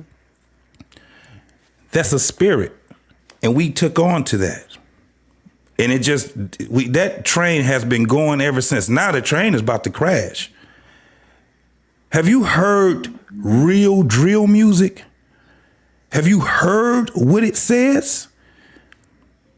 It went from misogynistic and you know, street shit to now death. Motherfuckers is writing diss songs to dead people that they homies killed, who I smoke. Oh, shit. When you hear the lyrics, then you will understand what I'm saying. You talking about some damn Suki Honey and damn Pretty Red. That's okay. Listen to some Chicago drill. Did you just say Pretty Red, dog? Yeah, you sounded old as a motherfucker. I am. You only on that old. That old book of the face. I don't sound old, nigga. I am old. Shit. Speak for yourself, brother. Speak for yourself. Hey, Coach Bird, what do you think on that book of the face? That tick of the talk. All that hippity hoppity. But what I'm saying is this: it's telling. It's telling of the time. The music is the telling of the times. And they're promoting it. And they're helping to mark that. So at the same time, you still got to understand that we're looking at it in a sense of, like, the way I look at it now, when I see the young folks talking, I don't care if they got a degree. I don't care if they had a white school, black school. They all having the same fucking problems. The thing is this. Them white folks been having those problems a long time ago. We just got different types of problems. Our problems are their problems now. Why? Because we fucking Americans. But we would sit back and start talking about Jim Crow and all that shit that happened in the past. We've already heard that song. There's another song that's out here and we refuse to sing it. We refuse to sing it. We keep talking about, every time we talk about these problems, somebody got to pull out slavery. Ain't none of us been in slavery. Shit, ain't none of us been in Jim Crow, with the exception of our Payne. And he was at the tail end of it. When the We Shall Overcome was a real fucking song then. We are overcoming. They just never wrote that song. You know what I'm saying? So now what are we talking about? Let's stay here. Let's stay in the 2000s. No, listen what I'm saying. Let's stay in the 2000s. Right now, you talking about drill music out there in Chicago and this and the third, right? It ain't just Chicago. It's Detroit. It's Philadelphia. It's New York. Listen. You got Chicago. You got Memphis, Kansas, whatever. It goes on and on and on and on and on. Yeah. Okay. So let's just go there then. Let's go there. We ain't gonna talk about Jim Crow. We ain't gonna get into that. The reason why I brought up when I was going to school this third, because it's actually, it holds a lot of weight to this conversation and what we're talking about. People want to know, like you and other people may want to know, where did we go wrong at? They took all of that. I don't know how they did it. I can't answer that question, but they took all of that away. All that is gone. The structure in the home is gone. Who's they? Who's they? Who's they? Yeah, who's whoever had started this whole thing that perpetuated all this dumb thinking and all like that. Let me give you an example. Let me give you an example of what I'm talking about. Let me give you an example of what I'm talking about. The stupidity that's been going on in society. I think the first thing I saw was people promoting, or women promoting them selling wigs and stuff like that. They said, "Oh, I'm selling bundles for $80." They put the 80 on first and then the $sign afterwards. Where did they come up with this shit from? I don't know. Now all of a sudden, they did it. Who are you talking about? Where they come up from? They did it. That's the they. Listen what I'm saying. I don't know who. I said I don't know. Lamont, go be a mentor. Go be a mentor, Lamont. Listen what I'm saying. I said, I don't know where it came from. I don't know where it started. Okay? You got this dumb little nigga telling me something, turn my swag on, and anybody that knows anything, swag is something that you can't turn on. But this fool made a fucking song out of it. Turn my swag on. Maybe it started from that bullshit. Well, that's kid shit, bro. Lamont, go be a mentor. The point I'm making is simple. What are we talking about? The point I'm making is simple. Not a goddamn thing, bro. What are we talking about here, bro? The point I'm making is simple. The point I'm just not in the mood today. Not at the all. point I'm making is simple. Go be a mentor. See, the problem is with our society and a whole bunch of other people is that it's more talking than listening. I'm trying to make a valid point, but it's a whole lot of talking and less listening. On both sides. On both sides, my boy. Lamont, you've been talking for 15 straight on both minutes. sides. And we ain't It's been like heard 30 shit for real. yet. It's been like 30 for real. I don't care if you put that picture up. Man, Lamont, just say what you gotta say, man. Land the plane. You want me to sit there and make a point, right? And I would like to brush this up a whole lot quicker. But when I hear other people talking while I'm talking, it's like, damn, like how can I get a chance to make a point? Because you're on the panel with 7 guys, and more people got to talk besides a couple of people. That's why. Okay, well let me brush it up. Let me brush it up then. I'm gonna say this one last time. The structure in the home is gone. There is no more male role models. The role models is gone and everything like that. The teachers and everything is done. They fucking the kids and all like that. The principals don't got no respect, and this, that, and the third. And the only people that don't give a fuck about what's going on right now is the kids. So Lamont, let me ask you this question. I'm gonna shut up. Have you ever thought about being a mentor to those kids? Or are you just gonna keep telling them they fucked up? I talk to kids. No, I said be a mentor. I'm sorry, I used to. Well, they need you now, brother. It's just so you can tell them who they is and tell them avoid they and don't get caught up in they. That's all I'm saying. Tell them to avoid they. They need a mentor. Don't talk about. Damn shame. Damn shame, right? Because they is running amok, boy. And them ain't no better. Them if them don't get their ass up out of here. I talked to way too many people already that only agree with what I'm saying. So it don't matter. It don't matter who on this panel that don't agree with me. It don't even matter, to be honest with you. It really don't. It's not that we don't disagree. We don't disagree, bro. But I'm saying every time this is what it is with you. If we gonna keep it a beam, you talk about let's keep it a thou wow. Let's keep it every time. This is you. Okay. Go ahead. I said what I said. I said what I said. Yeah, right? I mean, I think I made a point, and I made my point valid. You did. Very valid. You definitely made a point. Right. Over valid, Mike. The only thing I don't agree with is the they and them. It is the parents' responsibility to raise their children. It is not the responsibility of who promotes certain music because they're doing their job, right? They're doing their job in corrupting the communities that we live in, we live near, whatever the case may be. But it's a parent's job to raise their children. And part of raising your children is you can restrict those things from your kids. Of course, they're going to have access to it when they're not in your house and things of that nature. But you can do your best to make sure that that's not something that is the norm in your home. Like the rap music and R&B wasn't a norm in my home growing up. It was gospel music and gospel music. Okay, that's just what it was. We wasn't Saturday morning. We wasn't cleaning the Biggie Smalls. We was cleaning the Shirley Caesar or somebody. Okay, so that it starts at home, because if you don't have it at home, and no, women cannot raise men, but they can still instill certain things in a young boy. But they do also have the responsibility and taking accountability of saying, I can't do this. Like, I know that I can't do this. I know that I can't raise him. I know that one day he's going to be stronger than me, and he's probably going to be smelling himself. That's what they say back in the day. He's going to be smelling himself. Like Coach Ferg said, it could be when he get that first piece of box. And a mother is not necessarily going to know how to handle that because she has a box. Okay. And she could have been the fast little girl that he back in the day that he's getting it from in today's world. So it's a parent's responsibility to raise children. Thank you, T.O., for the $20 shout out. Donation. Thank you for the Cash App as well, because you also sent a Cash App, so I appreciate you for doing that. Super chat.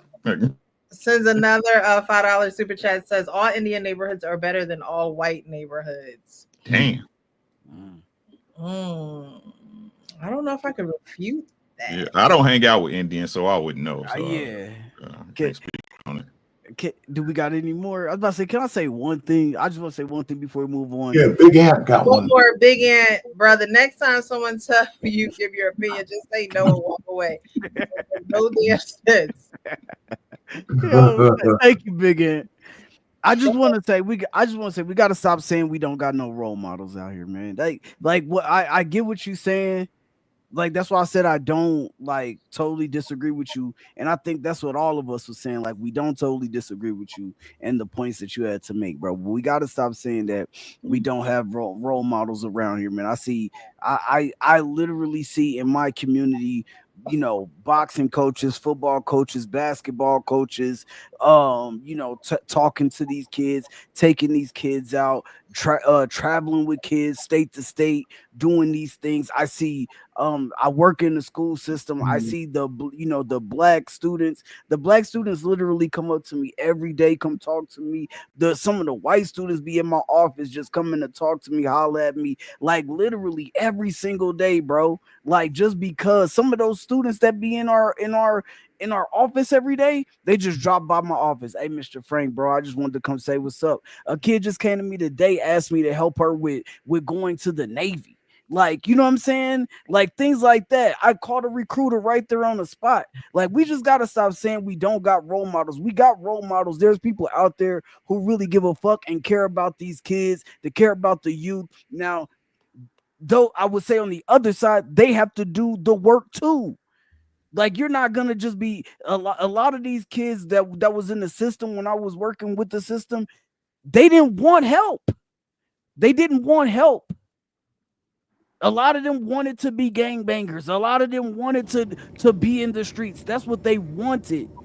And then the ones who did want help, they came to you. They came to those workers in the building. They came to the principals. They came to some of them come down to the dean and be like, yo, I'm not at home right now. I'm having problems at home. The only thing I got on me is my phone and my clothes, and I don't want to give the teacher my phone.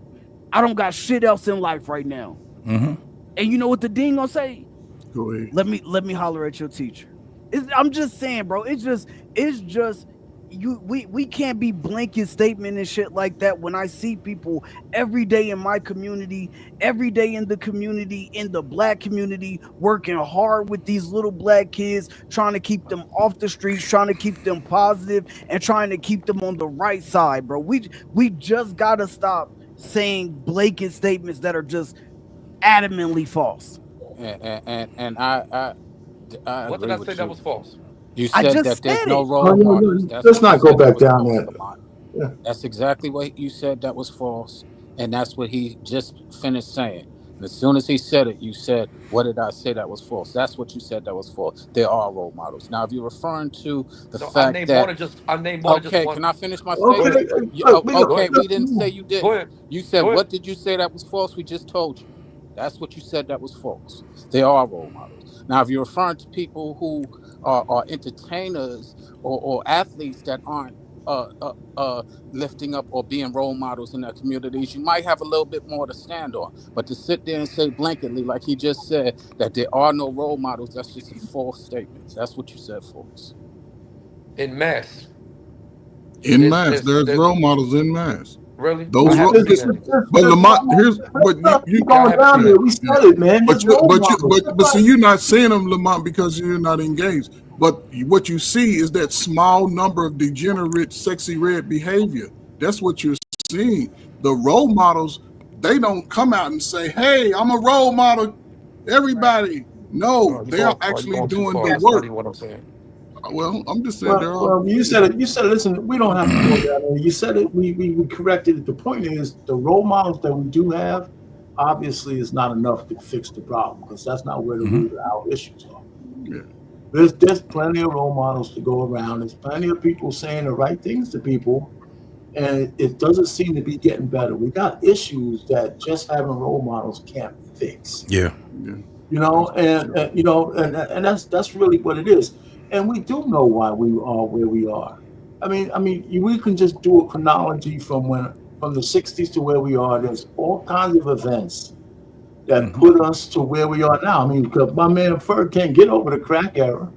You know, so I'm just trying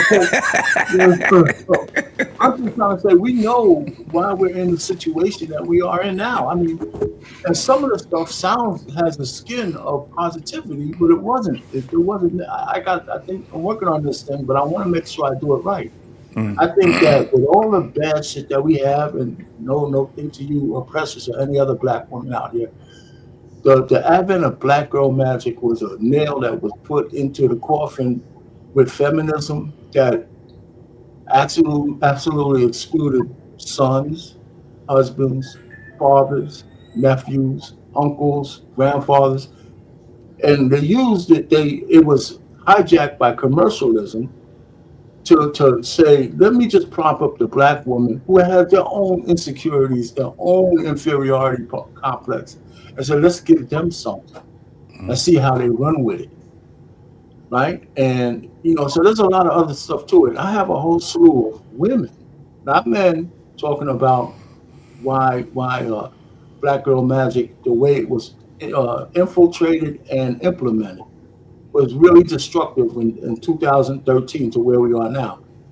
It was just built upon a broken system, and it was bastardized, and it left out sons, left out all the sons. All right, and if you need some help with it, man, just reach out to me, brother. I can help you with it if you need some help with it. Sure. I mean, I was going to do it on because that's a hell of a project to do it and do it right. And you said, and that's the thing, you said you want to do it right. So if you need some help, man, come on, bro. You got your brothers around you. I got your email. The whole thing is maybe we could talk about it together, and I would probably want to have some women on the panel talking about it too, because it's like an invisible kind of thing, because it sounds so bad, because Black Girl Magic was so positive. But it was hijacked, and women just forgot that they have. And let me put it, you know, when we found out that it was broken, when all those women shit on Ice-T when he said about having a community, Ice Cube, when he said, I got a plan for America and how we're going to run with blacks. And they said, well, no. Who gives a shit about the community? What you got in there for women? Yeah. He was like, aren't you part of the community? He said, no. We need something exclusive for us. And so these are little indicators. And that was 2016. So I'm not too far off on how bad it started to get. So I'm just trying to say there's all kinds of little things that contributed to where we are today, and there's plenty of role models, but that's not what the heart of matter. We got women who are rich, who are advocating for other women to have kids without men, without husbands. Ebony K. Williams advocated that all a man is a couple of vials of sperm, and women should just go ahead and have kids on their own. I mean, that shit goes over the airwaves. I agree with you, Pain, and to add on to that, we have a lot of people or a lot of our community that idolizes money more than they idolize anything else, and that's a problem. And not to say again, and I say it all the time, not to say that money is not important, but when it is the most important thing, which is the reality of what's going on right now, we lose substance of things that are more valuable. And that's part of why these role models cannot, to the point that you was making earlier, Lamont, that's why you feel there's no role models, because the people who they're listening to, the influencers, are they're only influencers because they have money, and they only listening to the people who are making money. And that's because we created the value of how much money is in our community, how significant money is. And we have taught people to get the bag as opposed to get the character. We have taught people to get the bag as opposed to keep your integrity. we has taught people to get the bag over anything else. And so that bag is part of why we're having, or that chase of the bag is why we're having a lot of these issues that we're speaking about, and no one is really addressing that. They're addressing each other, the men, the women, and so on and so forth, when in reality the value and the emphasis of the bag is a significant part of our problem in our community. I agree with that. So Precious has said something like, it's up to the parents to be, in charge of their own kids, which I agree. Okay. But here's where the problem lies with that, though. You see, generation after generation after generation, and of course more to come, mothers ain't really mothers no more. These mothers are young. They don't know no better. So we got women that's young that don't know no better raising their daughters, and then their daughters are doing the same thing how they was raised by, and now it becomes a domino effect. Let me give you an example. Say my dad wasn't shit. Now I grow up, I ain't shit. Now my son ain't gonna be shit because I ain't shit, because I ain't got no morals. And now his son ain't gonna be shit because because my son ain't got no morals. And it gets trickled down, trickled down, trickled down. That's why we got all this going on right now. So again, I'm not trying to sound rude or nothing, because I do agree with some of the stuff that you guys are saying. Now, I don't care who laughing about what I'm saying, but I know what I'm saying is true. We come from two different backgrounds, and I know what I see day in and day out. Not only in Philly alone, but I don't know if you guys notice this or not. I'm not sure if you do, but a lot of stuff is getting recorded now and posted. Okay. With everything, even the same thing Payne just said about how what you say, Payne? There's women out there who's pushing to have kids without the men, and they're getting sperm, like put into them or something like that. Did you just say that? I mean, in general, a lot of women would rather just have the kids without a man in the house. Right, but see, that's what I'm talking about. How everything is getting worse and worse and worse, and the kids are being exposed to all this stuff that's going on. But Lamont, They're we're being all, exposed. well, Lamont, we're all in violent agreement with that, though. We're all in violent agreement with that. Let me finish my thought real quick, brother. The more and more they're getting exposed to this is making matters worse. It's not like before. I'm not talking about Jim Crow days. I'm talking about when you was growing up and you couldn't watch a certain movie because your parents was like, "Oh, you can't watch that movie. It's rated R, whatever the case may be." The parents ain't like that no more. Okay, we all know that, though. Everybody knows that, man. We all know it. But that's what I'm saying. You're saying everybody knows that, but that's what I'm saying. Everybody on this panel knows exactly what you're saying. And that's the point that I'm making. That's the point that I'm making, though. You keep making the same point. We all know what you're saying already. I think we're in violent agreement with all of this shit, man. We don't have to keep going over it. I saw when this shit began. Right? Yeah, you did. I was there. You was there. God damn it! I see it. I got I mean, so all I'm saying is nobody's disagreeing with you in principle. Yes, it is getting worse to where we might cease to exist as a subculture in the United States. We're not that far away. We're not that far away. And we also, you got to understand, man, it's a lot of us up here. We do content on this a lot. We do a lot of research on this, Lamont. So what you're saying, that's why we saying that we don't disagree with you. That's why when I had said what I said, where I was like, damn, we got to start singing a different song now. We've been singing the same song over and over and over. So we have to get some type of change into the way that we talk about this, because there ain't never been a time other than the past, 7 years, where you have people that can actually get on here and talk from different states, countries, and what have you about certain issues, right?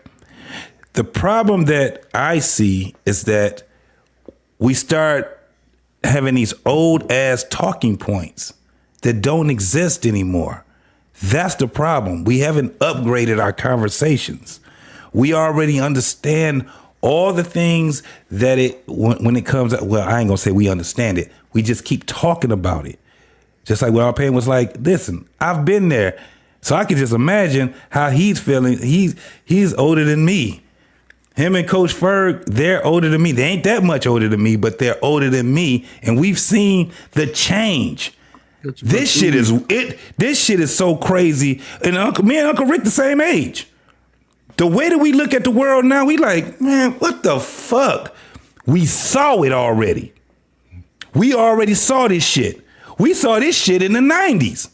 We was like, this shit is some fuck shit here. The 90s? The 90s. Salute to the crack era. The crack era. So in the 2000s, when we start seeing, you got to remember, we all were subjected some way because we all were young. Whatever the style was, we was trying to be a part of it. Whatever it was that the lingo was, we was trying to be a part of it. See, Uncle Rick, Coach Ferg, and R. Payne, I don't know, how old are you? How old are you, Lamont? Yeah. I just turned 51. Oh, you right here with us. So you remember when black men used to walk down the street and we had a beat bop to our walk, right? And how we used to talk. Our era we was mimicking the other era. Yeah. When we came in, they started. Jive turkey was still a fucking lingo. Am I lying, y'all? Every once in a while, it was going out of style, but you still had some old school ass nigga that used the word jive turkey. That was a cuss word. If a nigga calls you jive turkey and said that you was jiving, he was saying that you was lying. And black folks never wanted to be called a liar. Jive turkey. It was going out of style, but that motherfucker was still, my father, until he died, he was still calling somebody a fucking turkey. But what I'm saying is that when we see the change, now we got to start having a different type of conversation. Me and Coach Ferg talked about this on another panel, right? Where Coach Ferg was like, JT, well, you need to get out there and mentor them boys. What I say, Coach Ferg? I said, I ain't doing it. That ain't my job. You ain't doing it. Coach Ferg say, so when they got a problem, they come to you, what you gonna tell them? I said, you better go see that man down the street, Coach Ferg. You better. I ain't never been that dude. I ain't never military. Them little young motherfuckers used to come, 19 years old. I'm a sergeant. You get on my squad, nigga, I'll get you up out of here real fast. We gonna pack you up. You ain't doing what we said. If I have to deal with your personal shit, you fighting in the club and all that shit right there, I guarantee I'll pack you up and get you up out of here. No doubt. I had no problem writing Article 15s. None. That pen, boy, I was like a rapper with that motherfucker pen. I was telling you. I wasn't a dude that was built for that. Yeah. Coach Ferg is. So I would refer you to him. You gonna get counsel with him. Me, you come here. This is the standard. This is what we got going on. You start showing some pushback and shit like that. We packing you up. We getting you up out of here. I let somebody else deal with your ass. That's me. He was like the dude in the soldier story, right? That's me. That's me. Especially when I started coming back from being deployed and shit like that and stuff. I'm like, no, this shit is for real, for real. Nigga, you out here acting like a little bit. No, we gonna pack you up. I'm gonna go ahead and we gonna see if somebody else wanna take you. But if not, we getting you up out of here. We gonna pack you up and get you up out of here. Jay, go see Coach Ferg. Get their ass right up out of here. Packing you up, nigga. Frank just said it. We need to stop saying we're not role models, because what you just shared is a display of a role model. You just your tactics on how you modeled it out is respectable. Yeah. But the point is, you're still a role model. Absolutely. Because if you want to do it, now I didn't do it just get you up out of there, but I'm like, I'll work with you a little bit, but I just ain't had that much give. You know what I'm saying? If you think about it, the word role model, you are the role that they're modeling. Yes. But in the military, it's a little different. JT was a role model because he had a standard. He lived by the standard that he was trying to role model in. And that's part of, and I'll say this all the time. If they could take some of the military tactics and bring it to civilian life, some things could be for the better. My God.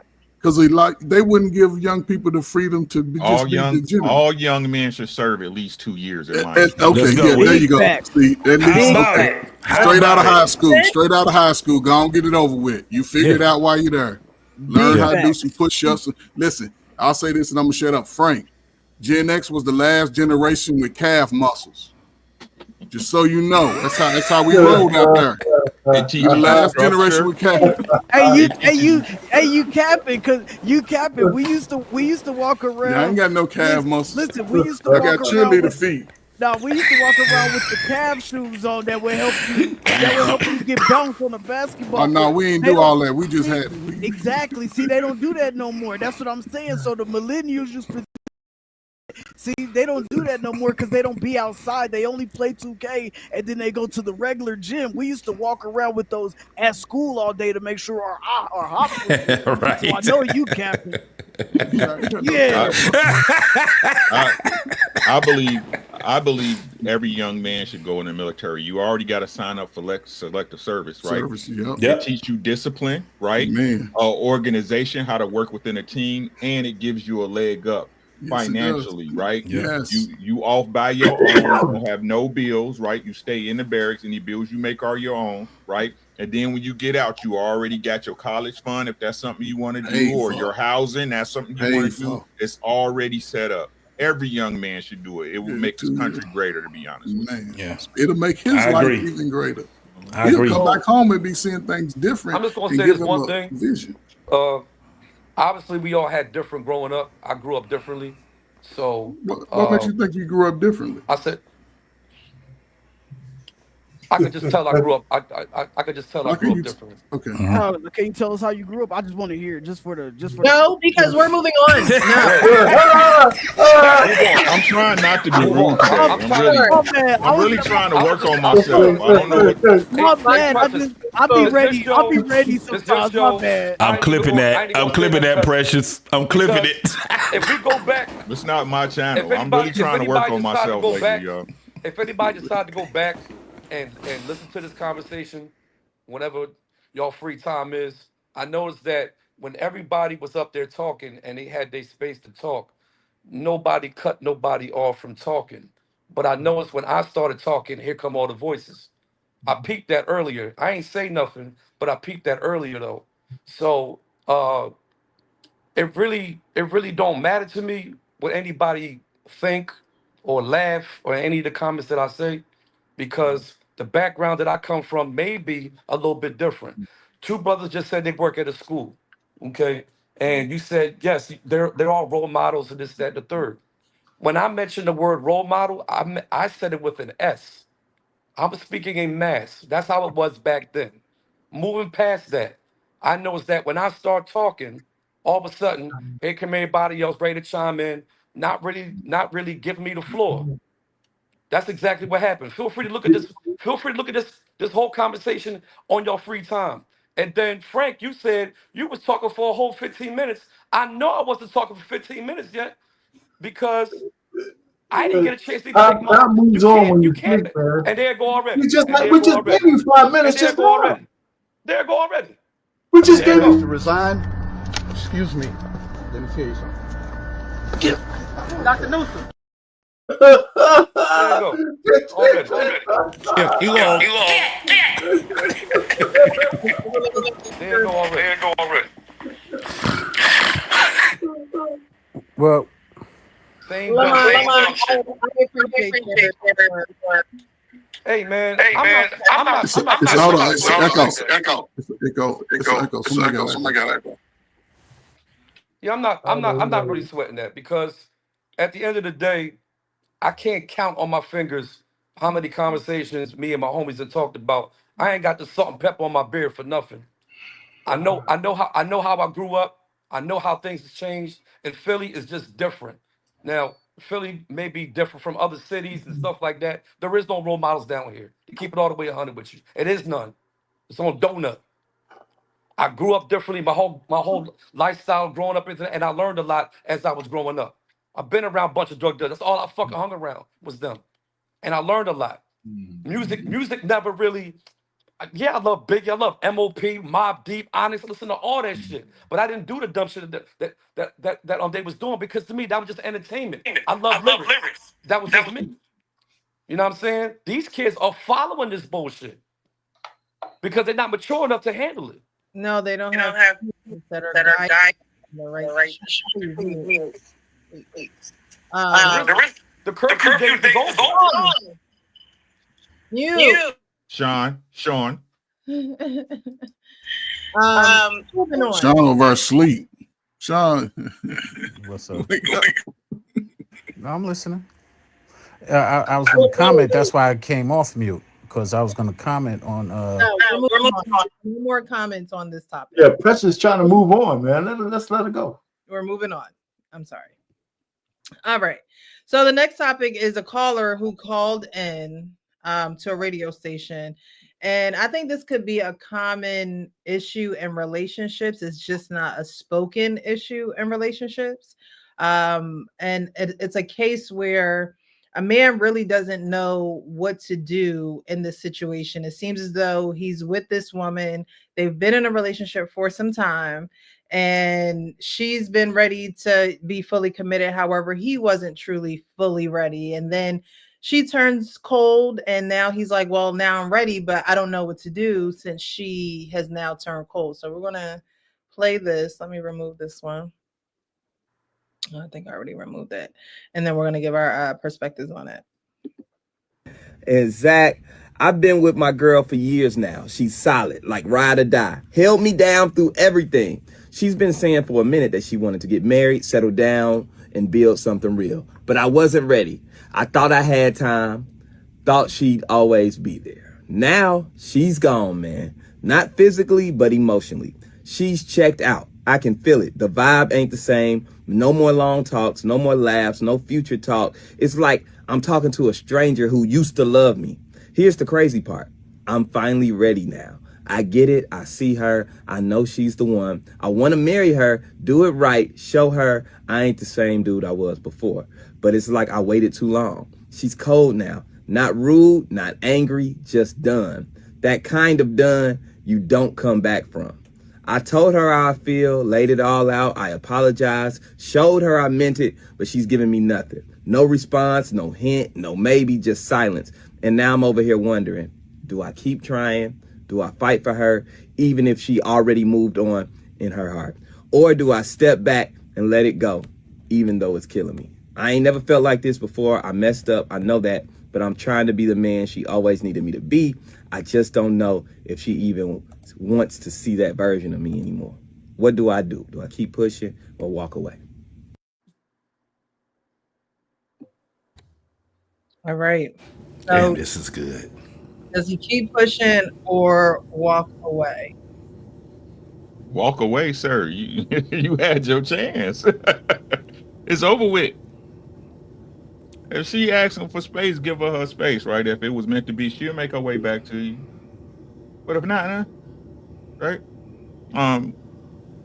Like I said, I talked on a panel on this about before. It's all about setting the correct expectation, right? That let me know that they wasn't communicating, not at all, right? Because the conversation usually goes, unless I'm off, right, is that when you're talking about getting married, a date is usually set tentatively, right? Tentative, right? We'll do it around this time and this year, blah, blah, blah, right? So if it get to that point and it's getting close and things not progressing there, somebody was supposed to have a conversation, especially if she's the one pushing to get married. You understand what I'm saying? So she should be bringing it up like, hey, what's popping, right? I don't like the story. To me, this is just me, my perspective. It's a little too vague. The way he's saying it is like he was out there fucking off, right? And she finally got tired and just, went on past him. But if that's the case, dog, hey, people get shot every day, B. You gotta move on, man. You gotta move on, bro. Don't sit up there and be with no woman that's not progressing how you, especially right, if you trying to give her what she want, what she said she wanted, and now that's not the move. You know what I'm saying? Now it's time for you to move, or her if you smart, but that'll go over y'all ears. You know what I'm saying? Well, are you done? Because I was real quick. Listen, when he said he was he needed to get some stuff together before he would marry her. If he told her that, and that wasn't good enough for her, then and he was serious about it, then she was giving him a message as well. You know, so I mean, because listen, if he was just messing around and she couldn't wait any longer, that's one thing. But if he was actually progressing towards a goal and she didn't want to accept that, she just wanted to get married, that's kind of off to me. Because that's one of the things she should be looking for. Is this guy? No.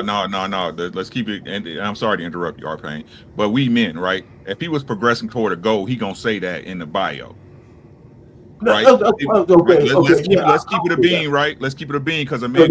So most likely he was just messing around. Right. Now he'd have been like, hey, you know, I was working towards my degree or blah blah blah. I was waiting to get the money, but he gonna tell you that, right? Because he want to make sure that we want to be, everybody want to be the hero in their story, right? So let's just be. So I was trying to give him the benefit of the doubt. So let's just take that away. She couldn't wait for this guy anymore, and I think she was smart by doing it. Now the fact that he thinks he's got his shit together. One of the things I realized over the years, when there's a switch that some women have, and because they give men a lot of chances, but when they turn that switch off, and going back, they got this. Women got this goddamn switch, man. If they do that shit to you, their love is conditional. Their love is conditional. It's good. He needs to move on. He needs to move on. Jody got your girl and gone. There you go. There you go. Jody. That's basically it. That's one of the things where dudes think that these women will stay with them, stay around them forever. It's not that simple. You know, at the end of the day, you either gonna show up or you gonna move the fuck on. At the end of the day, I'm gonna tell you right now, a lot of these guys don't realize that she needs you to move in a certain way. And when you don't do it at the time that she needs you to do it, nigga, it's a done deal. If she starts to turn like how he was saying, and I'm thinking about it, and I'm like, yeah, she had another dude on her line, and she going a different route now. It wasn't the fact that you cheated. Get the fuck out of here. Get the fuck out of here. Ain't no girl leaving you because you cheated, nigga. Get the fuck out of here. That ain't how that shit go. She had better options. That's how it go. That cheating shit, niggas be so hard on themselves. Especially when the young niggas. Oh man. I done cheated on my girl and I done treated her wrong and I could have been a better man and all this crazy ass shit. Some of these dudes go right back to that woman. She take them, right? They done got married, had kids and all kind of shit. 7 years later, 10 years later, guess what happened? She cheated now. Now how you gonna deal with this? What's gonna go on with you? How you gonna deal with this shit right here? This shit is all fickle. I always used to tell dudes that shit. Man, you too hard on yourself, dog. You 19 years old. You got caught up. That's just what it was. Give me the grace you want, bitch. Yeah.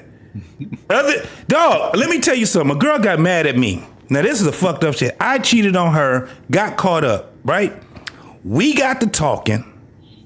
I said, listen, it don't even seem right for us to even be together no more. So she, no. So nigga, you gonna break up with me? I said, yeah, I mean, you kind of fucked, it was the young me. You kind of, I mean, when you put it that way, it sounds fucked up, but yeah, we can't be together. No, it was fucked up. It was really fucked up. Because she said, nigga, I can't. And this was a woman, she talked articulate, she was very sweet and all this. All that shit went away. Nigga, you cheated on me and then you break up with me because you cheated on me? I was like, hey, yeah. JT was like, I couldn't live with myself. I couldn't, right. She was so, I'm talking about, she was mad. Like, I've never seen this woman, like, she would not let it go, Rick. Nigga, for 3 months, I was living hell. That's crazy, yo. She was trying to find shit. Look, I wasn't even with. She was trying to find shit that she gave me that she wanted back and all kind of shit. The thing was this. I was not willing to set myself up to cheat it back on. I was like, fuck that. She did not like that shit.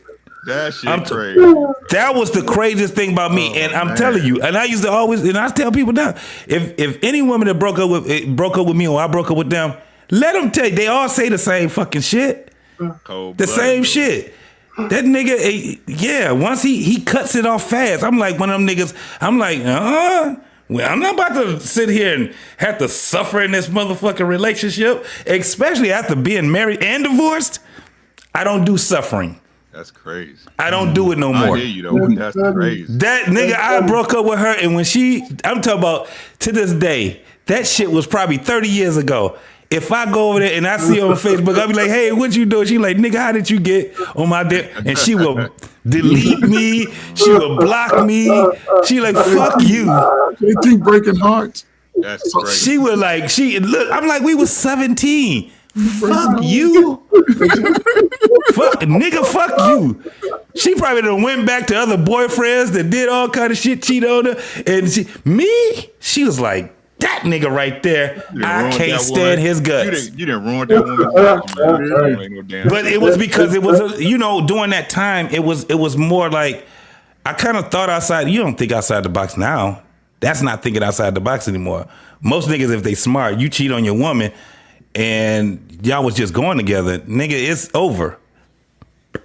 Wave off. Just, it's because they ain't about, especially now, I can't imagine being in the age we in right now and they dating, dog, and I'm 22 and I'm dating a 22 and I get caught cheating and I'm going to stay with her. Nigga, it's about to be vicious. That setup is about to be vicious. No, JT, don't be vicious, bro. I cheated on my girlfriend, man. She made my life a living hell for the next. Yeah, I ain't suffering. That's just dangerous. That's just, but she stayed with me though.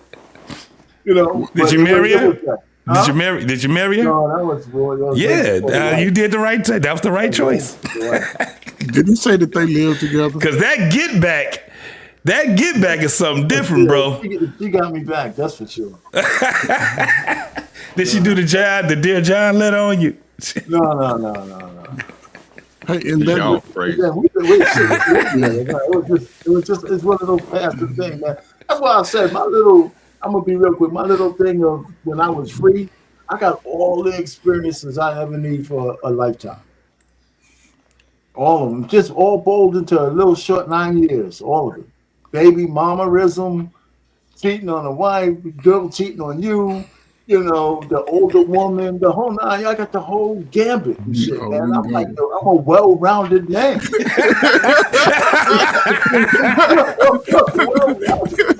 I'll let you pause for the cause. Wife School Podcast says you dog your woman. Wife School. Why community is the way it is. She is scorned. What the fuck happened to her? Did I break up with her or something? Wife School might be that woman. Shit, I don't know. No, y'all don't listen to Wife School. She got smoke for me, boys. Wife School been having smoke for me for a minute. I'm like, what the fuck did I say to her? But I mean, Wife School a bad girl. She ain't fooling. The reality is, you wouldn't be able to handle a woman cheating on you, and if you stayed with her, nobody would know that she cheated on you. That would be something that you would never disclose to anybody. Maybe your close boy, you might go over there and all her friends know. It happens more than people want to admit. That's all I'm saying. It does happen more than people, and I know that it was a chance that I did get cheated on, but I'm not a goddamn detective, and I'm not trying to find out if you did. If you show me the signs that you did, I'd rather just be wrong and think that you did it than me to find out and get the details. Fuck all that shit. You cheat on me, I just be like, this is how it sounds, this is how it looks, and I'm out. Peace, and I'm gone. If she cheating on you and you find out, she really don't give a fuck. She don't care. She do not care. Yes. But that's that setup though, Rick. Find out she don't give no fuck, bro, because the dude ain't gonna never say shit. The dude ain't gonna say nothing. No, right? That's why I say if you cheat on it, I mean, that was about that's. I mean, it may not be right, but I'm telling you, you setting yourself up for failure if you stay with her. You get the fuck on. Contra losses involved. Hey JT, I try to tell them a lot of y'all stepdaddies and don't know it. Yeah. Stepdaddies and don't know it. You think you the daddy? No, nigga, you on the step. It ain't you. It ain't you. You ain't him. It ain't you. It's me. So I want to ask a question about the video. Did they say that they was living together? I'll play it again.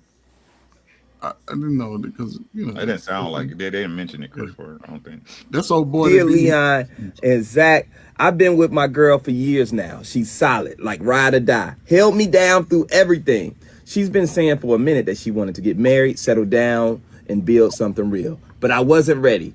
I thought I had time. Thought she'd always be there. Now she's gone, man. Not physically, but emotionally. She's checked out. I can feel it. The vibe ain't the same. No more long talks, no more laughs, no future talk. It's like I'm talking to a stranger who used to love me. Here's the crazy part. I'm finally ready now. I get it. I see her. I know she's the one. I want to marry her, do it right, show her I ain't the same dude I was before. But it's like I waited too long. She's cold now. Not rude, not angry, just done. That kind of done you don't come back from. I told her how I feel, laid it all out. I apologized, showed her I meant it, but she's giving me nothing. No response, no hint, no maybe, just silence. And now I'm over here wondering, do I keep trying? Do I fight for her, even if she already moved on in her heart? Or do I step back and let it go, even though it's killing me? I ain't never felt like this before. I messed up, I know that, but I'm trying to be the man she always needed me to be. I just don't know if she even wants to see that version of me anymore. What do? Do I keep pushing or walk away? I can tell you. It sounds like they are living together. If he says she walked away, not physically but emotionally. Right. Says she's still there, but she cold. So yeah. Right. And what I would have told him after reading that whole story, you know, especially being in the radio, a little, you know what I'm saying, a little studio and all that, man. I just would have turned on a little Teddy Pendergrass.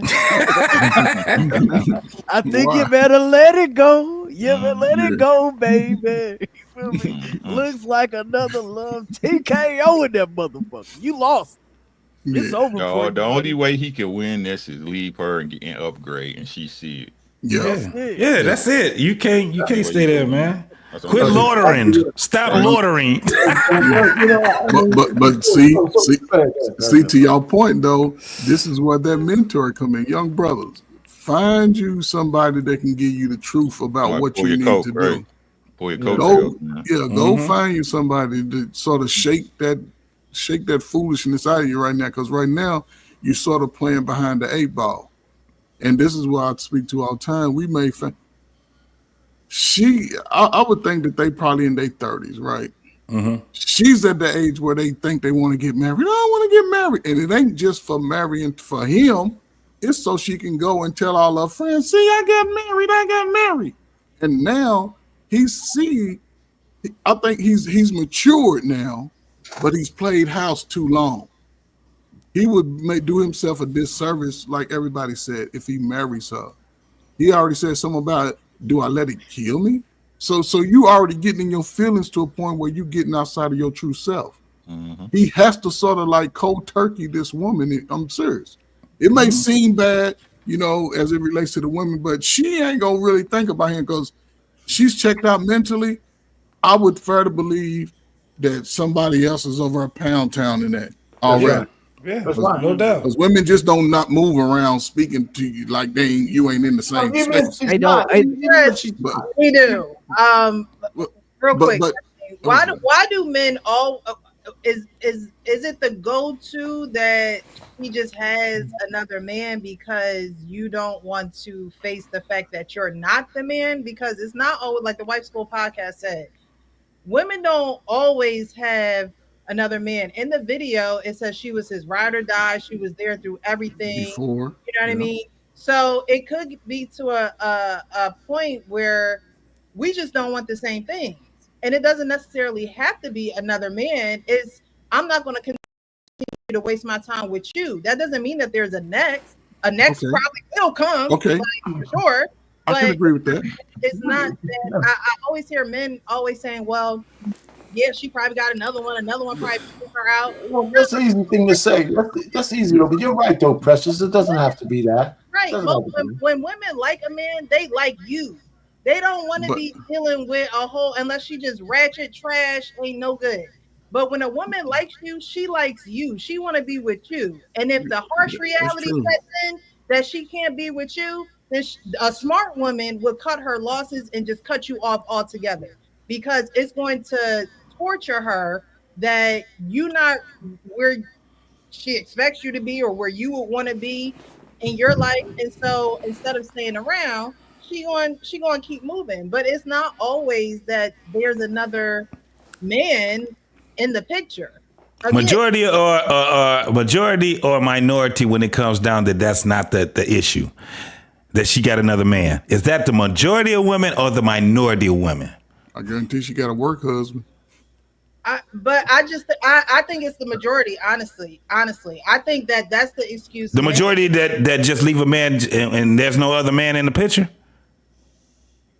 If a woman is rocking with you, y'all live together, y'all are dealing with one another. It's over though, Precious. It's over.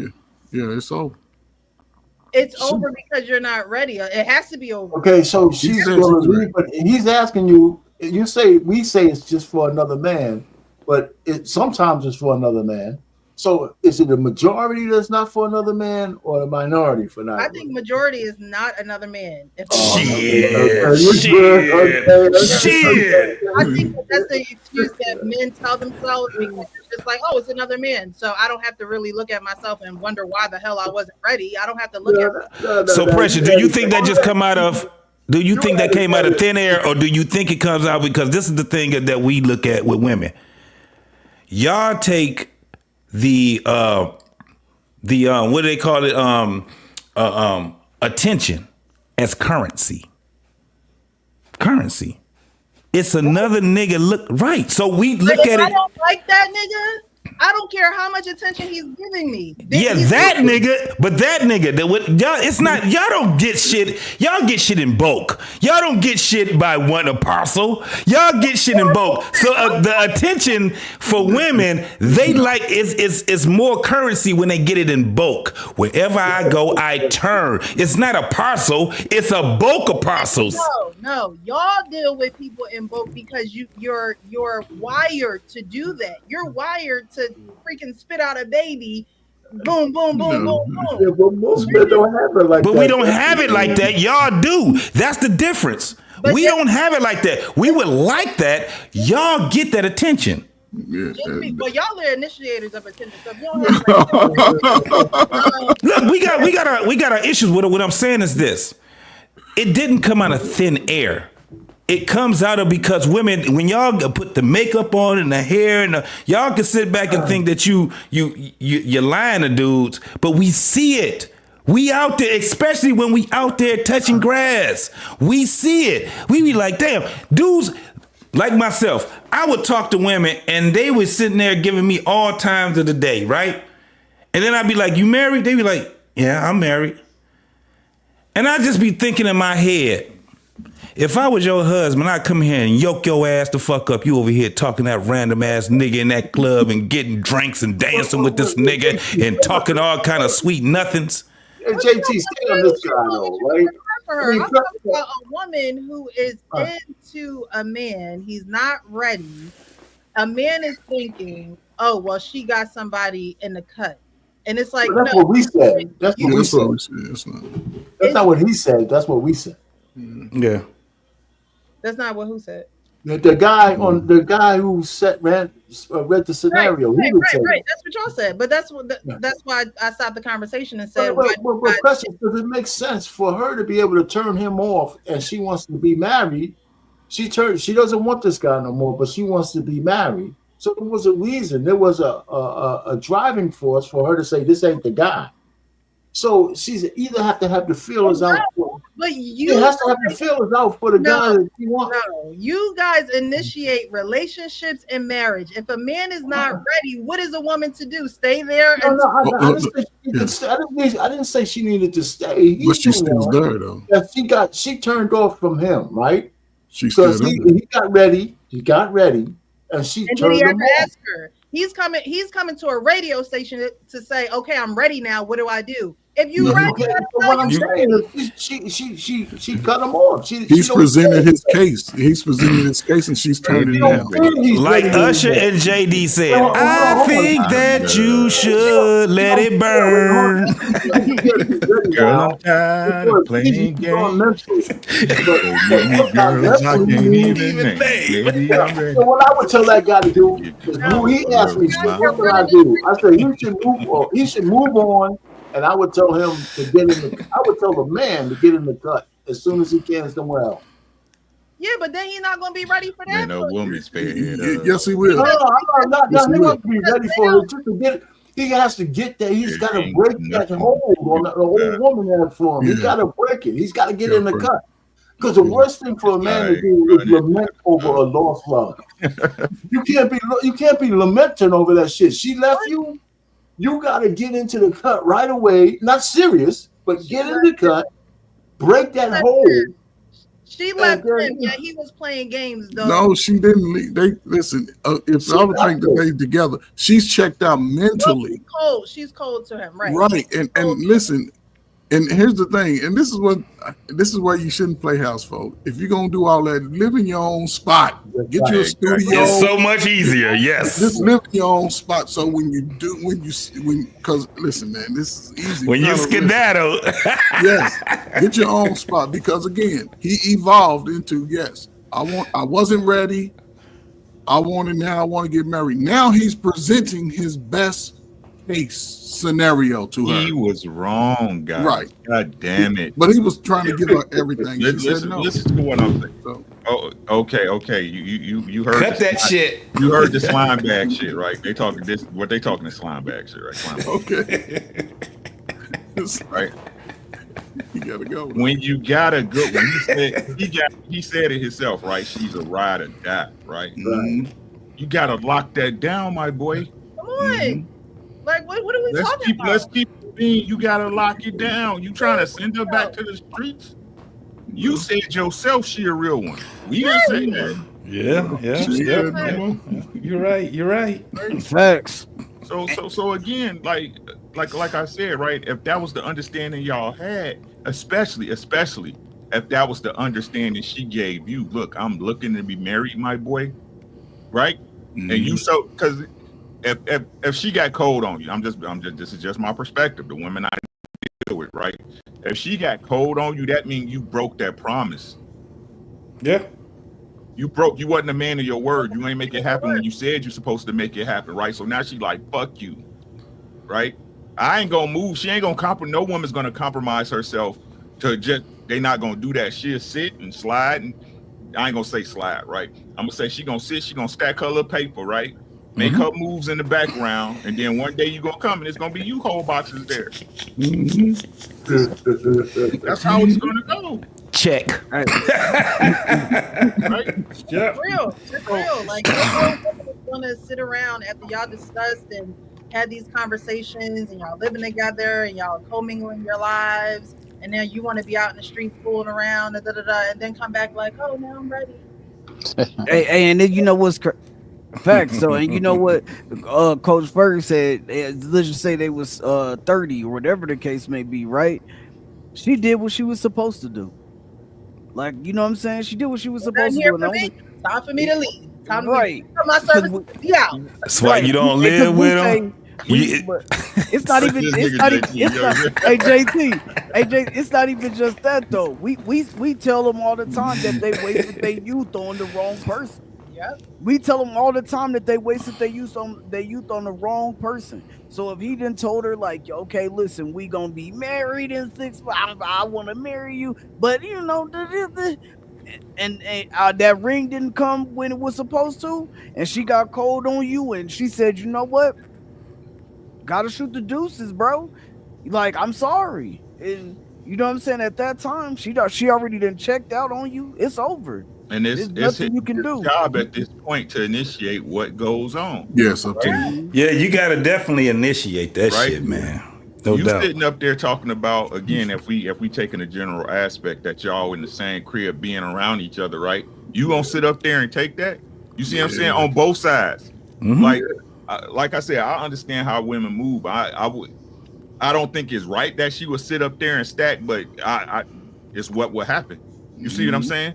So you dropped the ball. Yeah, you gotta go.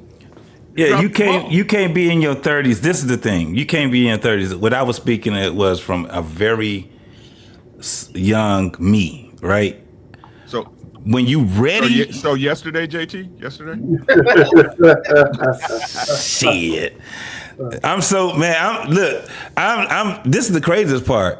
Where I am now, I'm intentional, right? And that shit is uncomfortable for a lot of women. It's going to either bring out their intentions or not. Because when they find out who I am, it's kind of like a smooth way of doing it. But they be like, "Well, this motherfucker is on par, right?" I don't do the arguing. We ain't doing the fighting and all that crazy ass shit. It is what it is. That's basically what it is. I'm not dealing with all that other shit. If you give me the intention that you got the intentions on using me, I'm gonna find it out. Cause we having that conversation. That conversation is gonna be nasty. It's gonna be a nasty conversation. The reason being is because I can't date with frustration and fear and all that other shit. So it does take for us to, find out who we are with each other, right? I'm gonna find out who I am to you, and you gonna find out who you are to me. And we're gonna figure it out, not today, not tomorrow. It's a process through this whole thing, right? I'm gonna find out how you look at marriage, what you think marriage is, what you think being married to me is. All kind of shit. We just be talking about a whole bunch of goddamn shit. Have your mind going all kind of ways. My mind be going all kind of ways. You know what I'm saying? When we ain't around each other, we're thinking of all kind of other ways on how we can build our union, keep it going, and all these different things. A whole different ball game. But what my man was talking about, yeah, nigga, you was still out there in them streets. At the end of the day, you got caught up. There's no way that you're gonna come back from it, right? Unless you gotta go through some shit. It's some heartbreak that you're gonna have to go through when it comes down to her. Oh, that whole thing where she ride or die, she in your corner, y'all laughing and he and ha, and y'all in each other's corner, and then next thing you know, nothing? Nigga, that shit, that's not a good feeling. Nothing? Like, damn, nothing. Hey, how you doing? Hey. What's up, baby? She used to call you, hey, baby, what's up? She don't even call you baby no more. She either call you by your first name or she just be like, hey. Every text she sent back, one answer. One answer. It's one word. We know what it is. You ain't got baby. You ain't got none of that shit. That's what it be like. You be like, you got Anthony. They be like, what you doing? Nothing. Nothing. Right. You at home? Yeah. You at home? Yeah.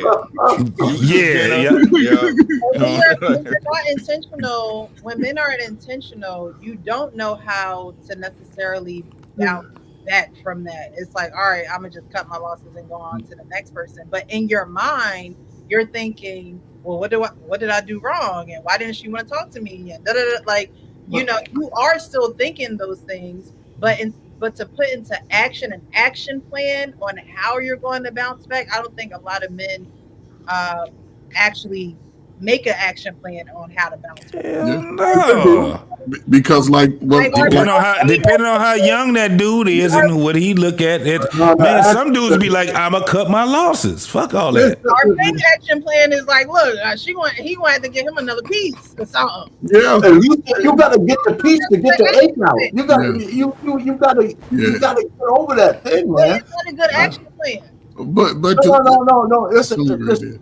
If you have a woman that you love and she don't want you no more, if you don't do anything, you're gonna sit down and rot in that loss. Yeah. You're gonna rot in that loss, man. Yeah, You gotta let her go for real. Let that go, Precious.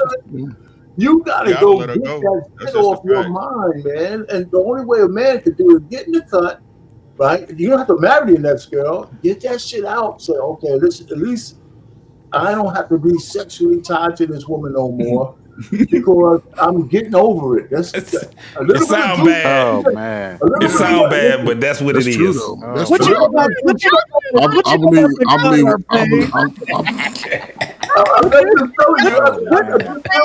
I'm just telling you. I agree without pain. man, Me too. I completely understand this is a man's way of thinking. man. But again, when it's time to say, okay, I'm ready for this, because you're not the one you just bang out to get over the one that You be nice to her. You be nice to her. You might even get a meal or two. Man. She'll get a meal or two. She get dates. She get to go to the movies and everything. Listen, as funny as it is, there's nothing more pathetic than a man. as There's nothing funny more as it is, pathetic than a man lamenting a lost love. as If you funny as see a it man is, moping around for some lost love, he's pathetic. You know.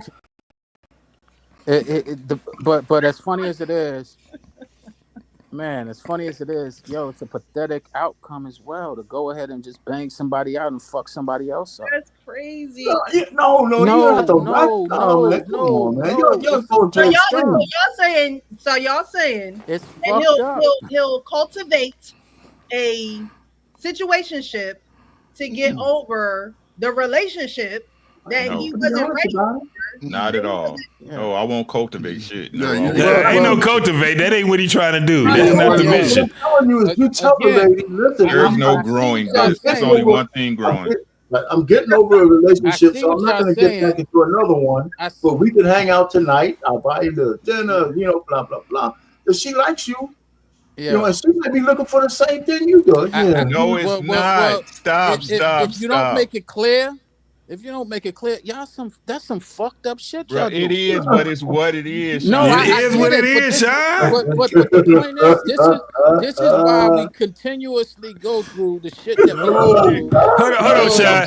Hold on. On one end, no, Mr. Bolden. on one end, y'all like, all right, yo, we got to do this, we got to do that, and then on the next end, we got to do some fucked up shit. No, my ass, It's all some about fucked up shit. right. Look, And you know it like I know it. It is what it is, right? Okay. It is what it is. But listen, I'm not disputing that. But listen. Let me finish. Hurry I'm up. not disputing that it is what it is. I understand it. I clearly get it. It doesn't negate the fact that you're doing some fucked up fuckboy shit. No, that ain't fuckboy shit. Now you fucking up now, Sean. Sean fucking up now. You done went too goddamn far, Eddie. Can I go now? I ain't riding with you on that one right there, Eddie. So some real manly shit, huh? Can I go now? Some real Right? manly shit, huh? Can I go now? Go ahead. Are you done, Mr. Bolden? Yes, sir. Thank you so much, sir. Right? Frank is kind of quiet. So listen, this is how crazy life is, right? And let me start this off by saying my shit is circular because it's true. Right? So would she get used if she wasn't there?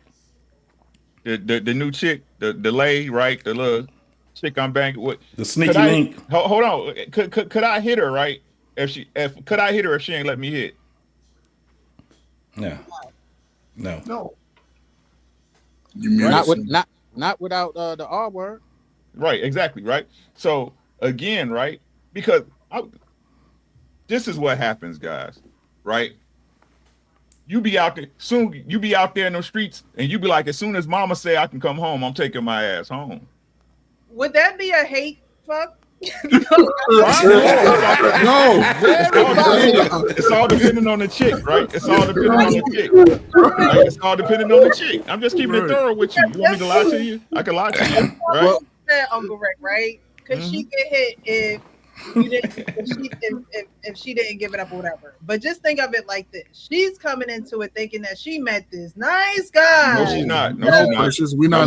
He's not. We're not saying lead her on. We're not saying lead her on. Well, then, I stand corrected. If we're not leading her on, it's fine. Right. No. Oh, I mean, okay. if we're gonna keep it thorough, right? And if So she what, knows, so what's the speech going in? I got you. Yo, I can tell you that speech. I just got through this. I just got through something. I ain't really ready to do nothing. But yo, we can hang out, we can chill, but I ain't ready for nothing serious. It's real easy. Right? And like I said, right? I don't gotta sell her no story. I already sold myself. She know who the fuck I am. Especially if she in my town and she I'm already You know who the fuck I is? Why can I fuck if she a stranger? Like, that's just impressive. I mean, we ain't saying see what I'm nothing. saying? If she a stranger and she let me fuck, what's that saying? Yeah, so let me add context to what I was saying earlier. Happened on the very first day you say hello to her. Well, let me add context to what I was saying earlier. The context that I was saying earlier, some fuckboy shit if you lie to her and don't tell her what it is. If you tell her straight up, that's the case. if you straight up, then and she's with it, then she's with it. Ain't nothing. The outside chicks gets the truth. It's your girl you lied to. Damn, because I love you. Shit. Right. I don't love. I'm just fucking these I don't hoes. care what you think, what you move, how you gonna do. I don't give a fuck about you, bitch. You're right. Keep it moving. You ain't my girl. What Jay-Z say? I was just fucking them hoes. I was gonna get right back. I lie to you. What? Hey, JT, what it say on the movie? I lie to you because I care about your y'all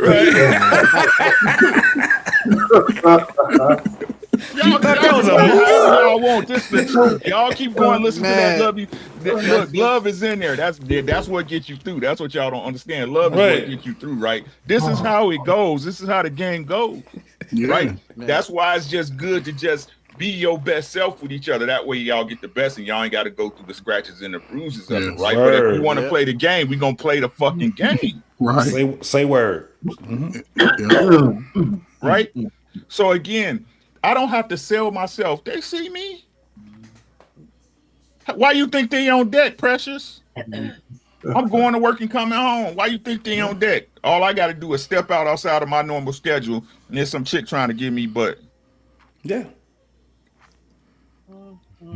Just wide open. Like I said, y'all got to be responsible. It is not. I am not responsible for you until I put a ring on your finger. Until then, everything you do is on you. Until then, everything you do is on you. You are responsible for any results that come that you're involved in. I'm just with them. We just buy products. Yeah. You are not my responsibility, and that's y'all problem. Y'all want y'all boyfriend to be. He's not responsible. He's just your boyfriend. If he wanted to be responsible for you, what would he do? He gonna put that ring on your finger, and that's why this young boy in a situation we talking about right now, right? Yeah. My shit is circular because it's true. It sounds like I'm repeating myself because it's the truth. You understand what I'm saying? Mm-hmm. And again, yeah, that shit don't look Precious. It's not a beautiful thing, right? It's never gonna sound good. Like I got grown ass daughters, and I talk to them the same way we talking right now. That's how I talk. They know who I am. That's like my oldest daughter. She be like, "Yeah, I'm bringing that nigga around you." I'm cool now, you know what I'm saying? But I wasn't just. This shit had, you know how much goddamn heartache that I had to bring on people and motherfucker bring on me for me to become the man I am right now? That's a lot. That's a lifetime of shit. That's that's 52 Christmases. It's a lot of damn Christmases, ain't it? Why you said that's why we need to court. You gonna cool. I can court you, you still gonna fuck it up. Well, Kevin Hart say, damn. Kevin Hart said, how old you? Shit. And court, this is the thing about court. This is the thing about court. The misconception is that court is just with the woman and the man. Court is a family thing. It is a communal thing. That shit is dead now. You talking about courting somebody. How you do that? You ain't got shit to do with courting. Only thing you do is you tell your mom and your daddy and all your family, this is the person that you want to marry. The family courts their ass. The family is the ones that go down. You ain't courting, you dating. That's what you doing. The family is the ones that's sitting there and helping you to navigate through who that person really is. You ain't got shit to do with that shit. All right, Rick. Most def. All right, Rick. But when you start talking about this whole thing of, listen, it sounds bad, Precious. I know it do. But I'm telling you, any guy that's out there, that's still out there in them fields, that's out here trying to date a woman and shit like that, nah, dog, you got to be 100 on it. This is what we hear from the OGs. You got to be 100. You got to stand on that shit right there. Yeah. But if you out here playing the game and all that shit and you get caught up, only thing I got for you is you better leave her ass. That's it. You fucked that. There ain't no 3 times. You don't get 3 chucks at this shit right here, homie. You're setting yourself up for failure, my guy. And I'm saying off of a balance of probabilities. This is why I say it. Listen to the stories that they have out here now, where you got dudes that was married with a woman for 18 years. Find out that 3 of them children ain't even his goddamn children.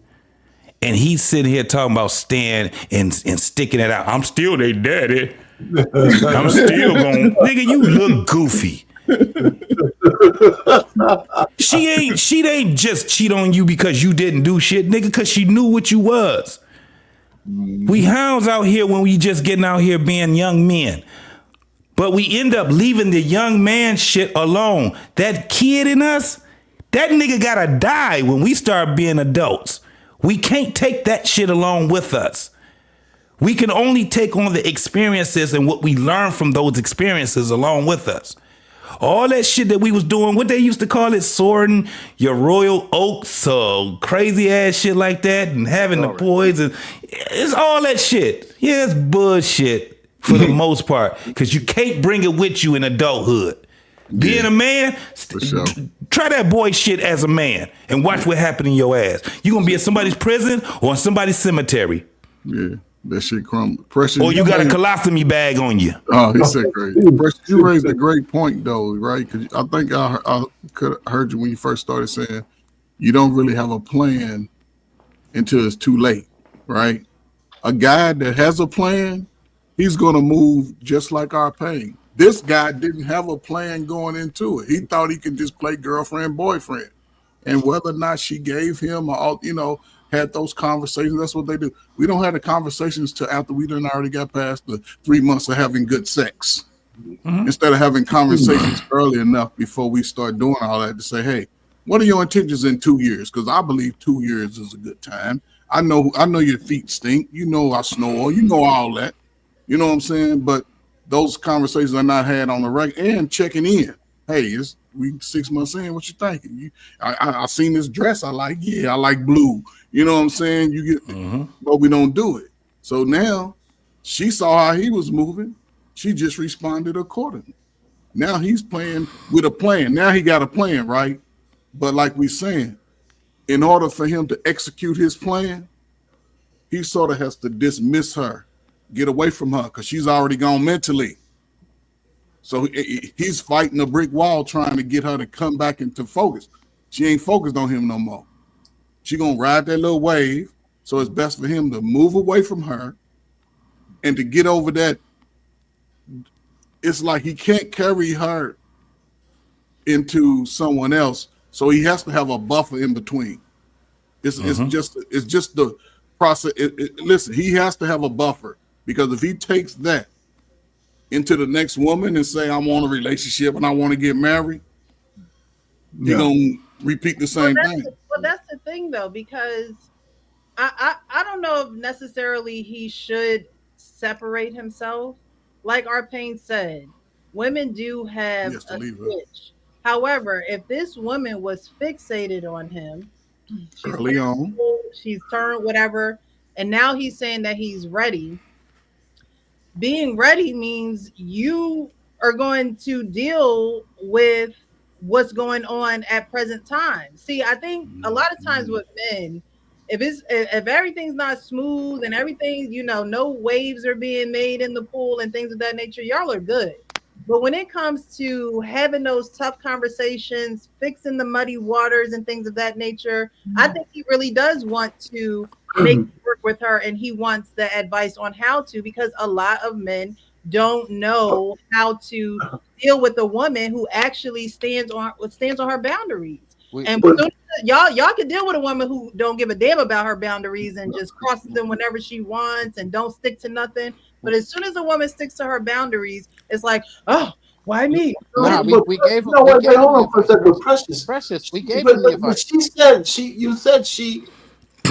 that she closed the door on him. So are you suggesting that he should stay there and try to break down that barrier to rekindle? I suggest that if y'all are living together and she likes you the way that it seems as though that he made it seem that she likes him, maybe y'all should go to couples therapy. Why not go to couples therapy? If you're ready now, why not? Well, Precious. No, hold on. Let me just answer this. Let me just go through this thread. Let's just go through this thread. He said that he tried everything he could to get her back. Did he say couples therapy?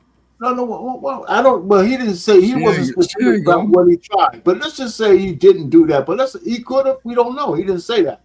What I'm saying is, he said he tried everything he knew that he knew, but based on his understanding. Don't know. Hold on. But let me just finish. To try to get her back, and she wouldn't budge.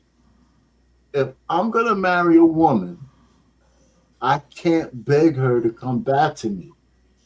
That's the last thing a man can do. If I have to convince her to marry me, that's a big, crazy mistake. A man should never do that. You're not convincing her to marry you. She already wants to do that. She doesn't. Precious, no. You gotta listen to it again. You gotta listen to it again. What it boils down to is she has a hardened heart. And until that hardened heart softens, or that pride that comes along with that hardened heart starts dismantling, he needs to leave her alone. No, but he's a part of why the heart is hard. It doesn't matter. It doesn't matter why she has a hardened heart. Yeah. It matters that she has a hardened heart. And no, but it does matter why. No, let's say it matters. Let's say it matters. But if we went back to that video, it does matter. But if you go back to the video, I could probably tell you exactly where he should say, okay, this is a lost cause. But see, I think that is the response of a man. No, of a man. It's easier for you to say she got somebody on the side. It's easier. I didn't say that. Double standard. Wait, the double standard you just said, Precious. You just finished saying she wised up. She needs to know she shouldn't stand there. You just finished saying that about her. So now I'm saying it's the same way with him. Regardless of what got her there, she's there. Now she's there. Yeah, he got to accept that. She didn't get there by herself. I didn't. The whole thing is, we understand that. We're not negating that. He even took the responsibility and said, I pushed her there. But she's there. Like you said, she's there already. So something got her to where this man that she wanted, she wanted to marry, is no longer that man. So he has to accept that and allow her to let go and figure it out. If she is that man and he's still available, cool. But if she's not, then she already... What do you mean come back? She'll come back. It's something that needs to be... No, it's not. Right. What? No, what you're saying, Precious, this is what I know, and Sean, I know exactly what because this is the problem that women have with the understanding of what we're saying. We understand that we were the problem when it came down to all the shit that's happening. But we also understand that we can't be sitting ducks in that relationship when you've already said, I'm done. What we gonna do? Sit there and try to get you to change your mind? The thing is, you don't know what to do. No. We know what to do.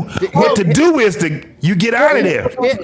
Here's what it is. But he's tried options. He's tried different things to sort of win her over. Precious said, listen, no. I'm ready to get married. Listen, I'm ready to get married. I'm ready to get married. Are you ready? Can we set a date? You still mad from 2 months? No. Well, come on. I got a ring. Look. You really think a ring. I'm ready now. No. Precious, I got a ring.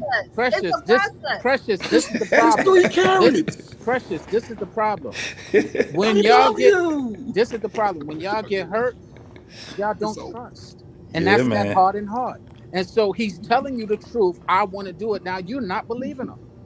It's not that you don't believe him, but is there any what men can tell you anything. A man can But that's the problem. That's trust. That's exactly that's the problem right there. If you don't trust him, your word. When you're saying that, when you're the action, when you show the action, you can do about it. He just said I did everything. Like, I showed her the action. She didn't want to. It's already over.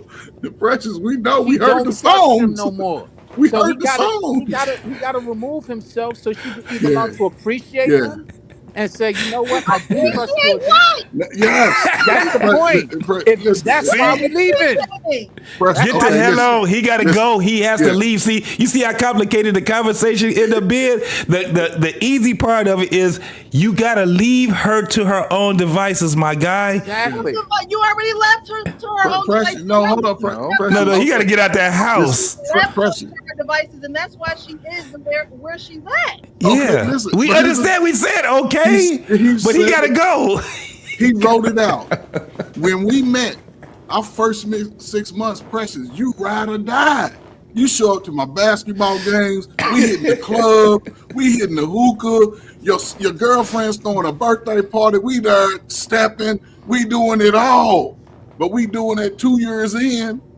But we had already had a conversation about getting married. I ain't said nothing about marriage. Hold up, JT. Game on, JT. I'll be over. I paint, we shoot, we gambling. What we do, I'll be over. Champ, what's up, man? I know I'm married. So now I ain't having no conversations about that. But you still got it in your head. This nigga said he gonna marry me in 2 years. It's 2 years and 3 months. He ain't think, man, he just bullshit. Yeah, girl, he playing with you. Instead of coming to me and say, hey, what's up with that? Oh, let's talk about it. She done already checked out. I'm coming home, feet hurt. Hey, babe. Hey. We need to talk. You ain't trying to do that. What's going on? Because see, now he don't know because he been playing the game too long.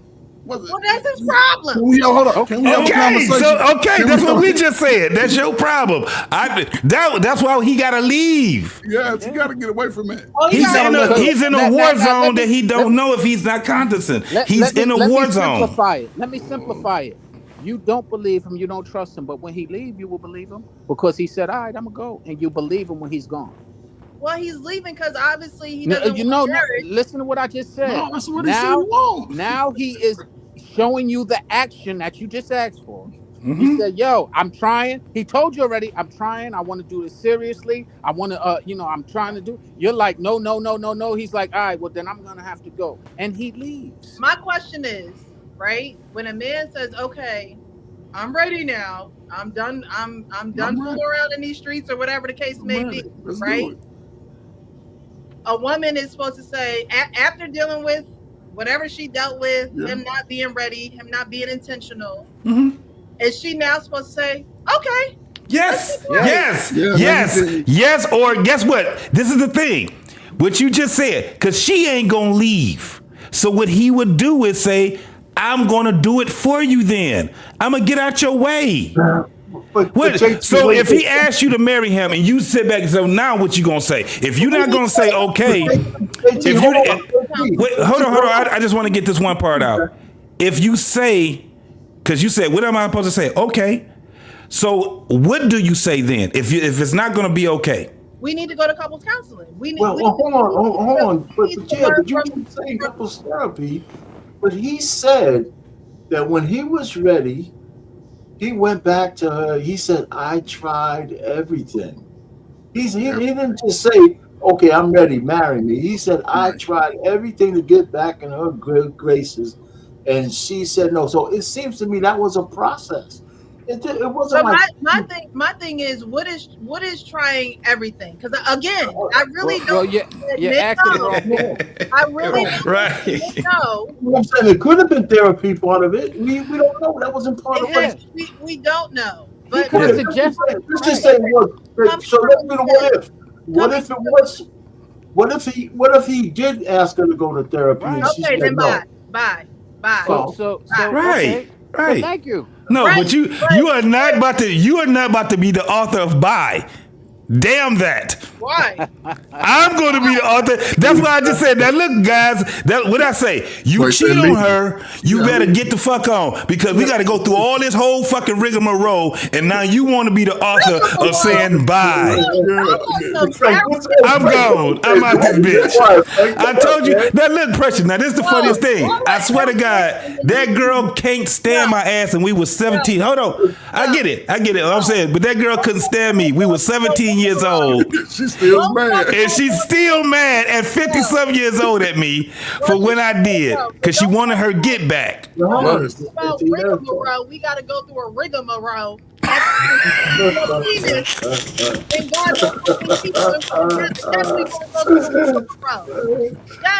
you want this, Precious, you make us feel. You give us hope, Precious. You give us hope that there's hope for the womankind because there's hope for womankind because. At this point, if you've done everything that you feel as though that you can do, when you're hurt and you do everything at home that you think you could do, but the cold still ain't going away, the flu still ain't going away, the sickness still ain't going away, what you do then? Most men probably wouldn't go to the doctor, but a woman would be like, you know what? I need to go to the doctors. This thing ain't leaving me. It's not going away. I done tried everything. I need a second opinion. Precious, you know what's interesting? Right now, you're kind of doing why we have a divide with men and women. You just don't trust what the man said. We all heard the man say, I did everything possible, but you don't believe it. We believe it. And whatever his everything was, including therapy. It's including therapy. Y'all are saying it's including. I'm just saying.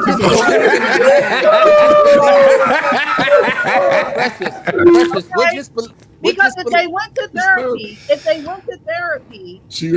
counselor or a therapist would have been able to break it down, and you wouldn't have this cold human being. That's not true, Precious. Yeah, the cold human being. Let me. Yeah. Remember, go ahead, Sean. Remember a few weeks ago, I sent you the root to bitterness. That's part of. I spoke about it. But the point being is that the pastor was with his wife forever. She had resentment, and he would wake up in the morning and say, "Good morning." What do you mean by good morning?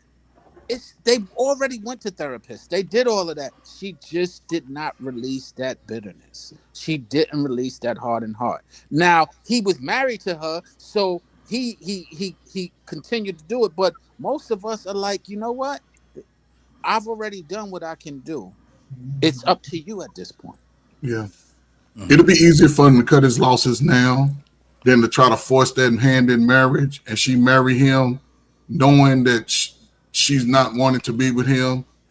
10 years down the road, he'd be on a podcast talking about women ain't ish. F women. And then he gonna be out there doing what our Payne said for the rest of his life. Yeah. And the reality of it is, the reality of it is, in all actuality, you're now not looking trustworthy because you said you wanted to be with this man no matter what, and now you're like, I'm out.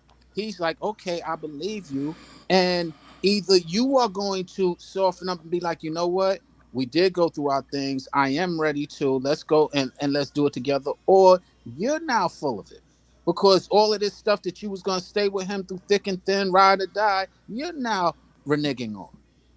Oh, it's a dirty game. That relationship thing is a dirty game. That's why, that's why they tell you that this whole tit for tat thing. That don't mean put it through the rigmarole. That doesn't mean that. That doesn't mean that. That doesn't mean that. We agree. We agree. Okay, all right. I agree with you, but I agree with you wholeheartedly. It's not putting her through the rigmarole. It's now holding her to her word. You said your word is you don't want to be with me.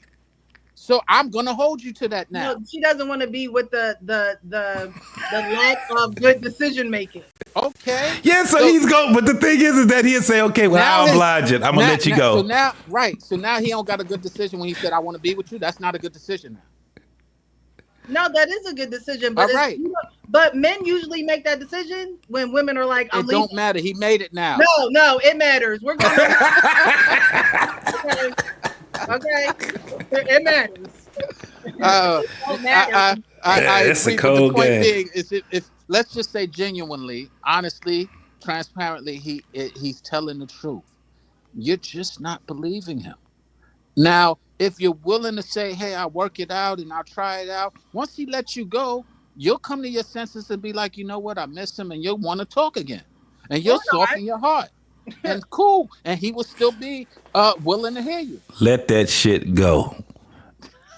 Let it go. I'm telling you. You gotta get out of that space. You gotta get out that space. When she sees certain actions, that's it's the same for men and women. Wait, isn't woman as a wife when you see certain actions from her, no matter what she says, a woman can say, "Oh, I'm ready." Wait.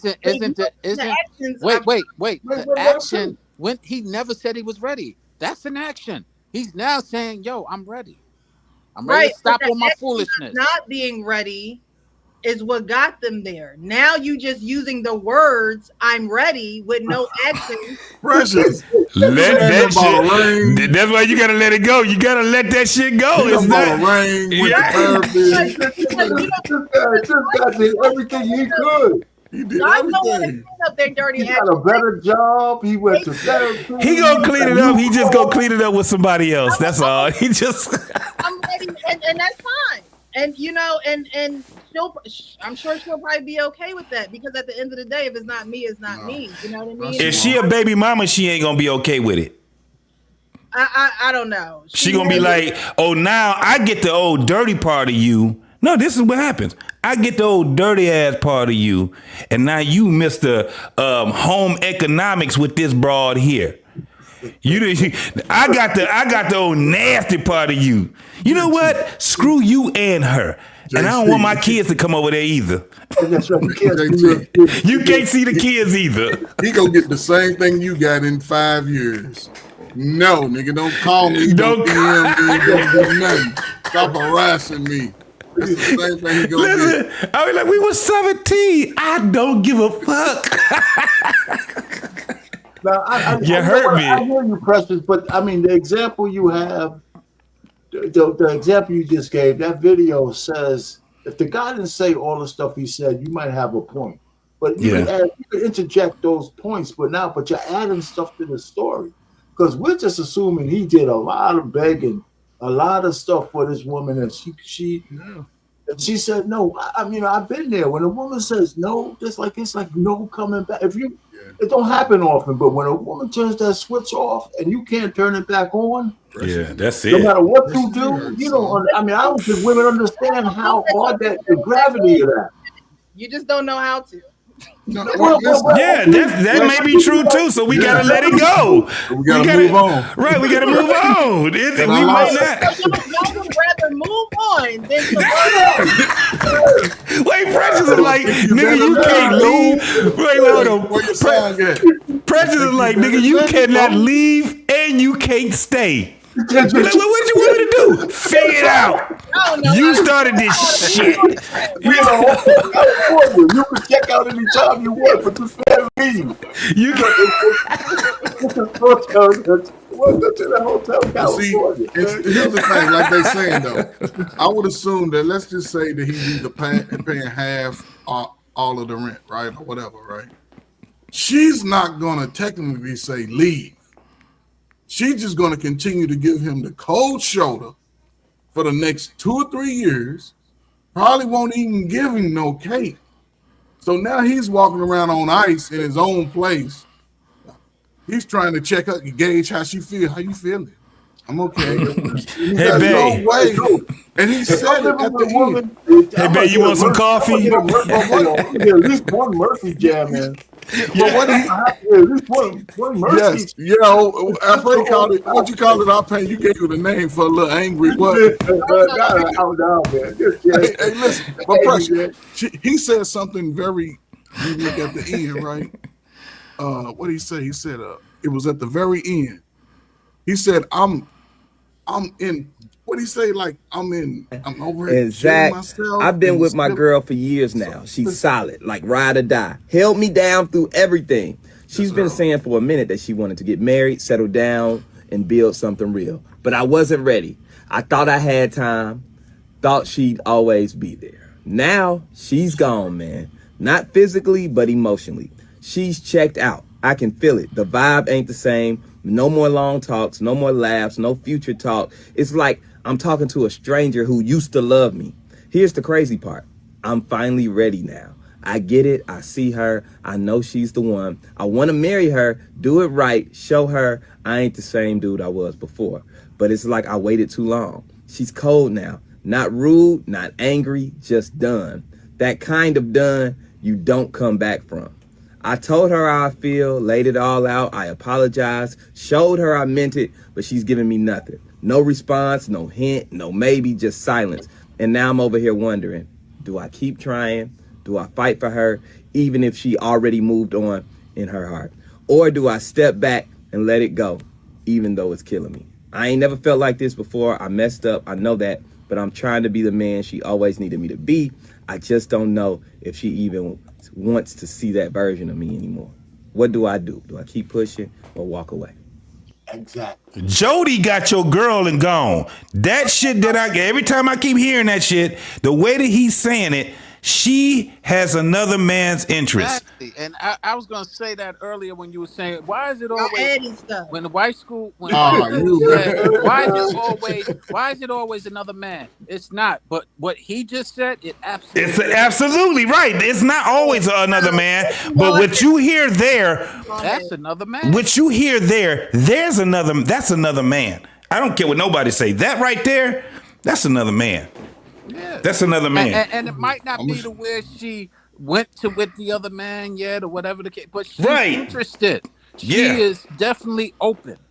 She's open to another spirit source. That's who it is right there. That's that dude right there over. That's that dude right there. There you go. Calvin. That's him right there. Calvin, that's his name. His name is Calvin Darrell Jenkins. That's him. Yeah. That's me showing up while you at work. He done winked his eye at her. Hey, JT, shut the fuck up. That therapy or couples counseling. He said sorry.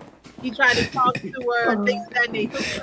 You know what, man? You always love the today questions. I can't believe you. Listen, the guy. I'm tired of JT. The guy has to move on.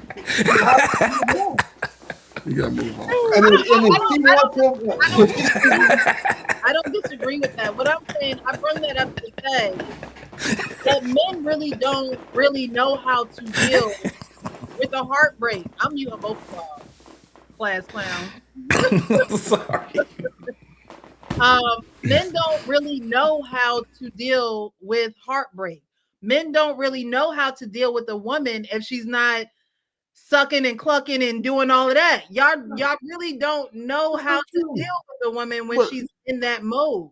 No, but person, right, because that's a horrible mode to be in. No, it's called hardened heart. It's called bitterness, and you're doing things out of spite. And it's not a space for somebody to be in or to embrace. You don't embrace that behavior. It's not done out of spite. It's the result of his actions. That's called spite. Are you saying women can't clock out from a guy? Sure. I mean, listen. I mean, is it possible for a woman to go from ride or die to listen? I'm not interested anymore. Let's forget about her having another man.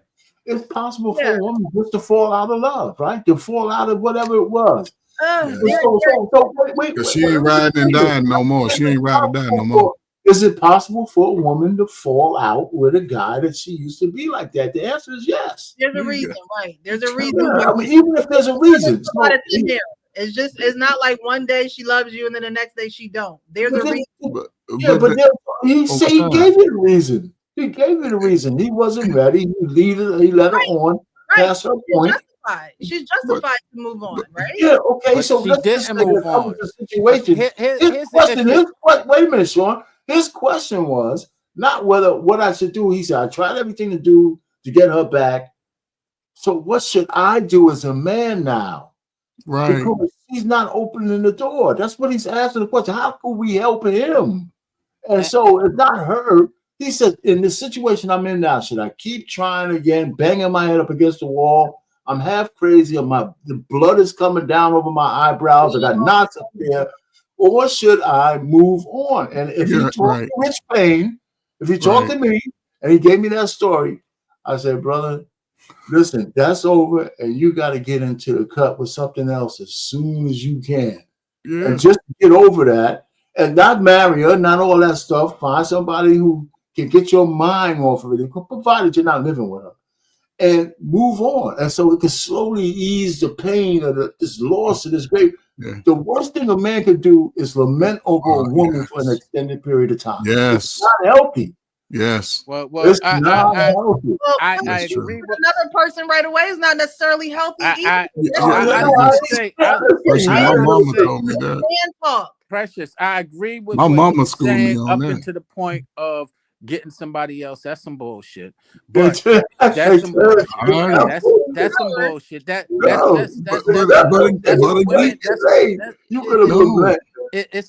get it, but it's some bullshit. I get it feels good for the moment, but it's some bullshit. Because it is. It's not. Okay, yeah, it's some bullshit because you're playing with you're not addressing your feelings. You're running away from it. That's bullshit. That's bullshit. I need cloud. I need a bomb to get over that shit, man. You know, so I want to soothe the fact that I know that if a month passed and I'm broke up with this chick, somebody's banging that shit out, right? And I'm sitting here thinking about, I can hear the sound. That's your problem. Right? That's your problem. You're worried about banging somebody. I'm lying, Precious. I just said that for a fact. But seriously. I'm just saying that for a fact. All I'm just trying to say is men can't stay in this state of pine. That's why men hurt. That's why some men hurt a lot of women when they lose them. Yeah. And guess what? You're encouraging them to hurt more. No, that's not what we're saying. No, because I was talking when you cut me off. Listen, you got to find a distraction. Whether it's not another woman so I can satisfy Sean. You got to get something that moves your head past the hurt.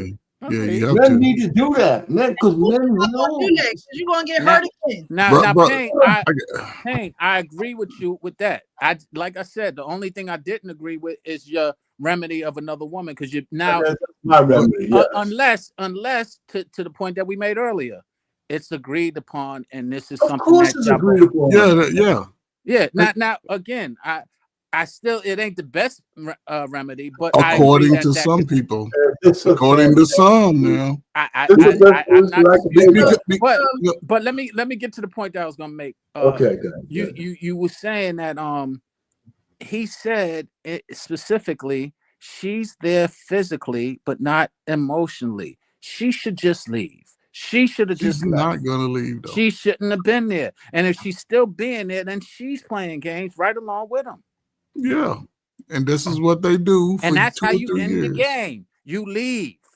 Yes, and I'll say this for the guys. Let's just say, because I can see some YouTube spaces where guys may have had experiences. Right? Listen, brothers, we're not saying run out here and just start banging everything you say. Yes, y'all are. Wait, no, we're not, because what we're saying is, listen, the one thing that ain't gonna stop is your physical nature. That's gonna continue to drive, right? So what we're saying is stop moving with those unintentions like you was moving when you met her. When you got into that space where you wasn't being intentional and telling her what your intentions are, the next woman you meet, and it ain't a hard thing to do. Hey, baby, I'm out tonight. I'm looking good. I'm smelling good. I thought I saw you. I like you. I don't mind buying you a drink, and we holler, blah, blah, blah. Listen, but I'm gonna tell you straight up, I just want some cake tonight. And she gonna look at me, and she might be like, well, I'm with that. Bullshit. Y'all most precious. Most women, precious. Most women. What I'm saying is, I'm just saying how to do it to avoid. So I get the lines, okay? And avoid the pressure. Never just said I want to bang it out. Some guys do. tonight. No, I Some ain't never. guys do. I ain't Some never. guys, but Never. Precious, you don't move like most women in the club. Because most women in the club, Precious, contrary to your belief, most of them just want to find somebody for that moment. Anyway, the dude that's gonna move in there and say, "Hey, this is what it is. I ain't gonna be trying to check your phone. I ain't gonna be trying to be all in your business. Let's do what we do as adults, and we'll holler at each other next week, maybe and maybe not. And then if he bring the hammer, here's I know for sure gonna happen. Hey, big head, what you doing? I was just sitting here chilling. Wondering if you want to come through, stop and get me a blunt or some of that E&J, Henny, and he gonna come through, and it's gonna become a race. Those guys ain't got no intention. There you go, Coach Ferg. I mean, listen, but a guy like him, he has to get over that hump. Come out and just say, I just want some. You're right. For some guys, everybody can't do that. I mean, I couldn't do that, but I hope I could. Well, Precious, I was good enough to know that I was able to get lucky a little bit because I had cultivated some relationship. Well, Precious. I would say I've done it. I would say this. I've done it at a younger age, as bluntly as you just said, and I've done it at an older age, just with the with compassion, with more compassion. If you're doing it, more compassion. Did you say with more compassion? I just really want to squeeze those buns. You look so luscious. As I matured, it went from I want to hit that to, you know what? I'm not ready for no relationship, and if we could do something casually, that's the more compassionate way. Oh my God. Yeah, we get you. Do you mind if I gave you some of my 12 play? Impression, you heard the other song, right? And it's one of the songs that I believe has standing tall for years, because my mother was the one that told me similar to what our Payne said when she saw me as a teenager starting to get all in my little emotions over my little high school girlfriend. She like, boy, she is not the only one out here. Yo, I get out here tomorrow and you gonna find you another girlfriend. I looked at her like, what? She said. And it's crazy because I tried it. Man, I used to look at my little girlfriend like, oh, man, you old news now. But I wasn't, and she was looking at me like, hey, you still want to get together? I'm busy. Now he has to get ahead of that. Not saying go out there and just be a savage in the streets, but get to a space where you can get yourself back. So now, if he's in his grown man mind, when he sees the next woman that's going to be a ride or die, he's going to be more intentional on what he does. Yeah. He's going to spend 2 or 3 years. Your intent is to sleep with somebody, to get over somebody, and you say you got to get back to yourself. Your natural self was the man who was effing up and wasn't ready. You need to do something more on a higher level than sleeping with another woman and get and bring out a higher level self out of you. But I agree with you, Precious. But let me just give you some musical references. Because y'all just bring out the lowest. Let me just give you some musical. Let me give you some musical references that would apply to what I was saying earlier. My younger age. So vibrational. My younger age, my younger age song. Put it in your mouth. That was my younger age song. Oh God! Right? So my older age song. You may be used to me spending. All you know what? This is what happens when you wait too long and you ain't ready. You end up looking like this man. Tara, why aren't you with Tara? I keep hurting her and disappointing her. And do you think the relationship can be redeemed? If you can't do the right thing, man up and get out the way, I want to say yes. Can somebody move Tara and Winthorpe, please? Why? Mama, why? Look at that. Talk to me. Why does that bother you? She's happy. And I'm a little jealous. Because I love her and I don't want her with another man, but I don't know how to be the man for her. Exactly. Is that the truth? Yes, that's the truth. Could you own that, please? Because I love her. Because I love her. And I feel ashamed. I feel ashamed. That I can't be the man she wants and needs. That I can't be the man she wants and needs. Yeah. Oh, hell. Peter Guns? No. That's just torture right there. No, we don't even listen. It could have been somebody else. Let me just see. Hold on. So Peter Guns. No, this is the thing. Peter Guns is known for cheating on women, and not only that, they get sexual transmitted diseases by him. He has been the lowest of the low. So of course they're showing what she was doing, this whole therapy thing. This is how you get caught up. Yes, you get caught up. He should have just let the shit go. He want to still malinger and lauder around this woman that now she's making him pay. I've seen this dude suffer. He you know, Peter Guns on Loving Hip Hop and all that crazy. He's one of them dudes. So now he went from being the young nigga that was out there doing the things that, boy, again, remember what I said earlier. You got to let that young nigga die. He can't come with you through manhood. What Peter Guns did, Peter Guns is not that much younger than me. He's in his, I think is he 50 yet? Yeah. He's over 50. Right. So he done brought the little nigga with him. He done brought the YN with him. Yes, he's gonna suffer. Now watch this. The reason why we can speak but understand this, Precious. The reason why we can speak candid and transparent on here now is not what we're speaking on, even if we're speaking of ourselves as the present person we are right now. That's why it's easy for us to speak on these things, right? We just understand a lot more because not just our anecdotal experience, but what we observe also. That cat right there, this nigga still doing young nigga shit.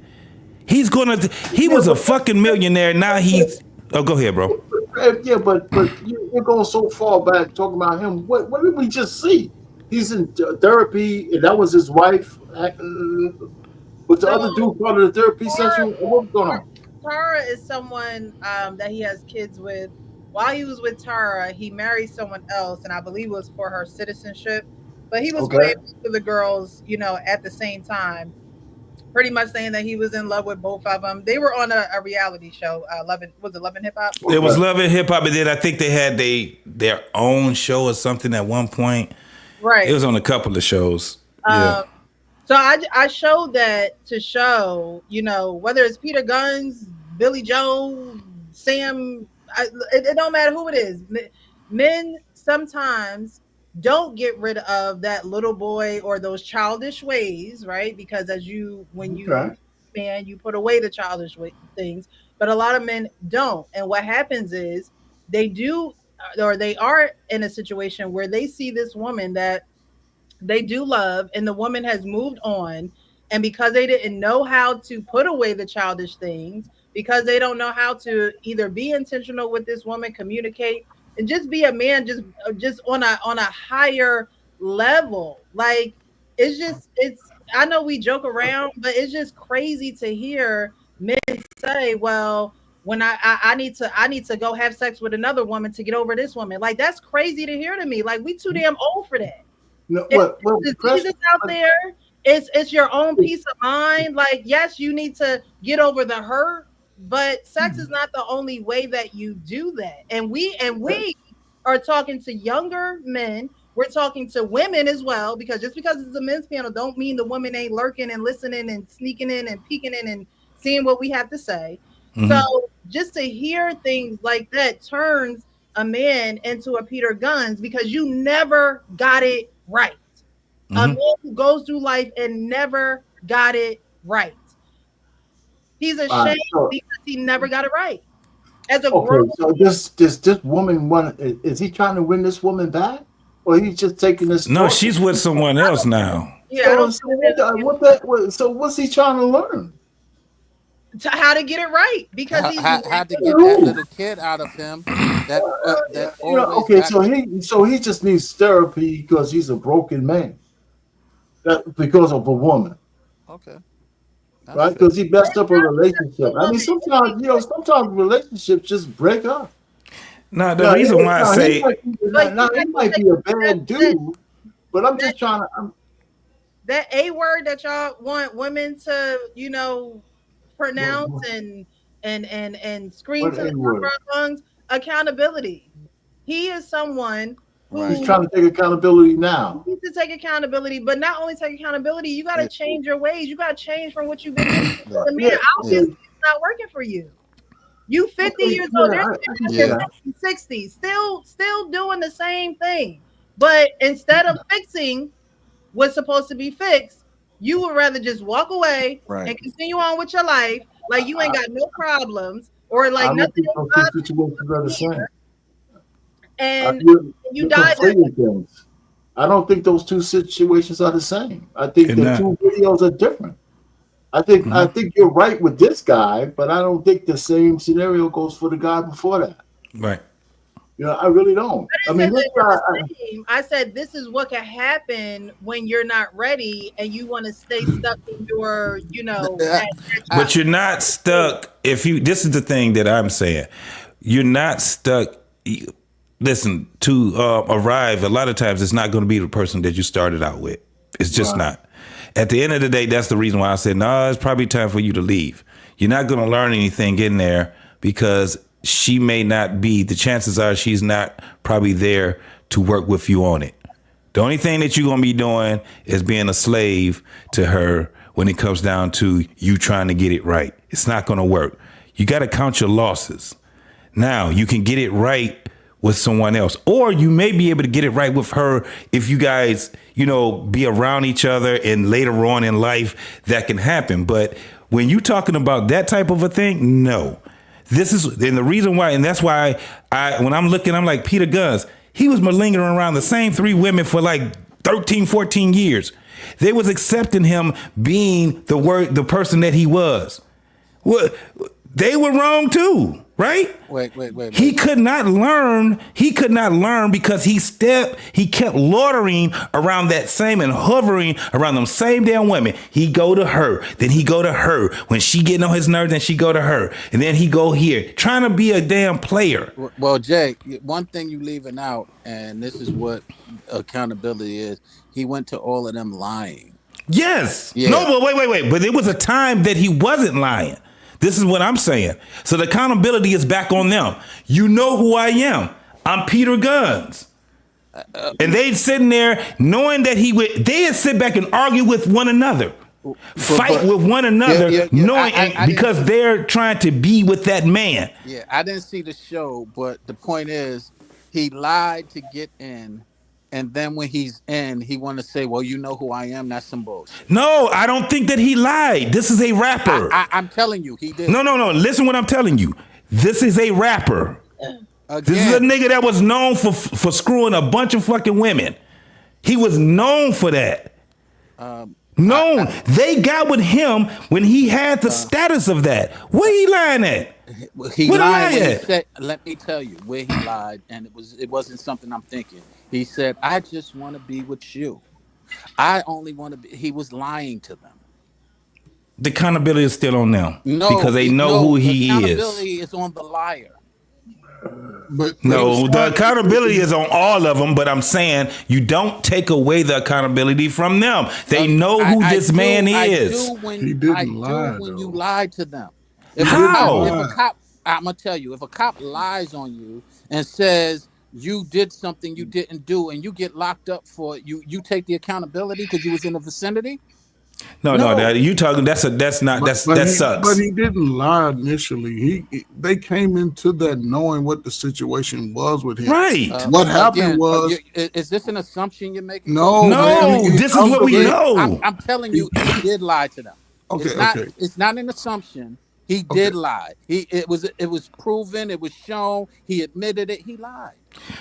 This is what I'm saying. Okay, let's go with that then. Okay. The guy has a reputation of not having. He's not high on integrity. Right.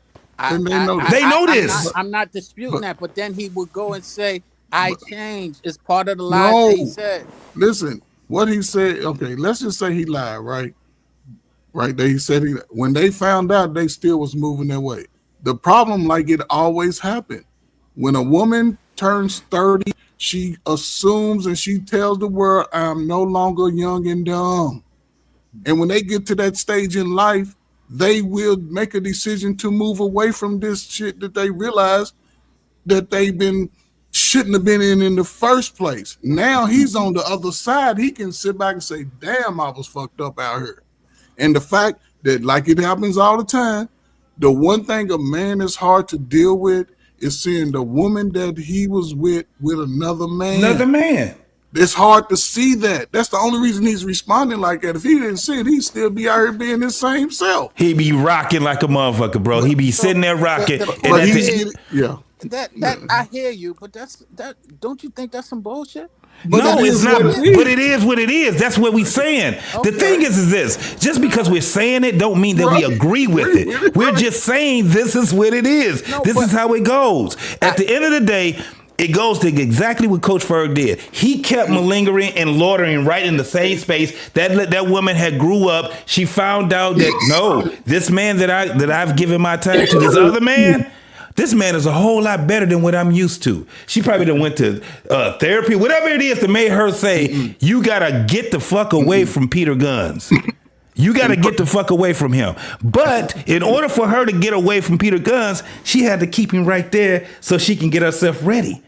Yeah. So she could pack. She packing her bags. She getting her mind ready. She's going on girls trip. Whatever it is for her to sit back and say, "All right, girl, today is the day we about to leave his ass." But hold up, Sean. It goes back to what Precious. Hold up, Sean. It goes back to what Precious was saying about the man. You see how this woman has moved on and got all up in another man's arms and getting 10 and 2'd by another man. I guarantee she didn't wait no 6 months and go no therapy. She saw that dude hollered at her, and she went. She's all went, and now your ass is sitting there. You and that little boy with you is sitting there still. Please don't show her and that man hugging. No. You gotta see this shit. It hurts. Von Zant told him you gotta what? Why does it make you feel uncomfortable? Right. You know, that's because therapy is not about being comfortable, right? It's about the uncomfortableness. It's to bring all this shit out in you, right? So that's what she's doing. Now look at the man. He's burning up inside. It's aching inside because he don't like to see another man being with her. I don't want to be with you the way that you want me to be with you, but I don't want you being with nobody else either. I want you to keep loitering over here. Why I say it's funny and why I say it's some bullshit. The shit is that. Okay, you're right. Why I say it's funny and bullshit because before you, 9 times out of 10, even more, they had somebody else, and you didn't see it. So you're kind of putting your head in the sand and acting like ain't nothing happened because you didn't see it. Sean, are you saying the woman has somebody else in this situation? I'm saying he's upset because he saw her with somebody else. She wasn't a virgin when he met her. She was with somebody else. Oh, that don't matter, bro. That shit don't matter. You're right. It don't matter. That's why I say sometimes us men, we be on some bullshit because we like to put our face in the sand and act like ain't nothing, like we oblivious or we could deal with anything until we see it, and then all of a sudden we crack down like Peter's doing. No, you should have already been prepared for that because you was out there doing what you was doing, and now you seen it and you upset. That's some bullshit. No, I agree. I agree with it. I mean, he looks goofy. He looks goofy. He's a 50-year-old man going through little boy shit. That's what I was saying. That's where it gets. So that's why I'm saying when we saying what we're saying. That's why at the end of the day, you got to count your losses when you're supposed to count your losses. That's just what it is. You fucked up, and you're gonna have to cut. If you don't, you a sitting duck. I guarantee it. Yes. This is why you got so many. This is why you got so many men in penitentiary right now. Right. Make your clock You're right. straight But out. the way I look at it is, what you got to do is what Precious was sharing with us earlier. You got to grow up.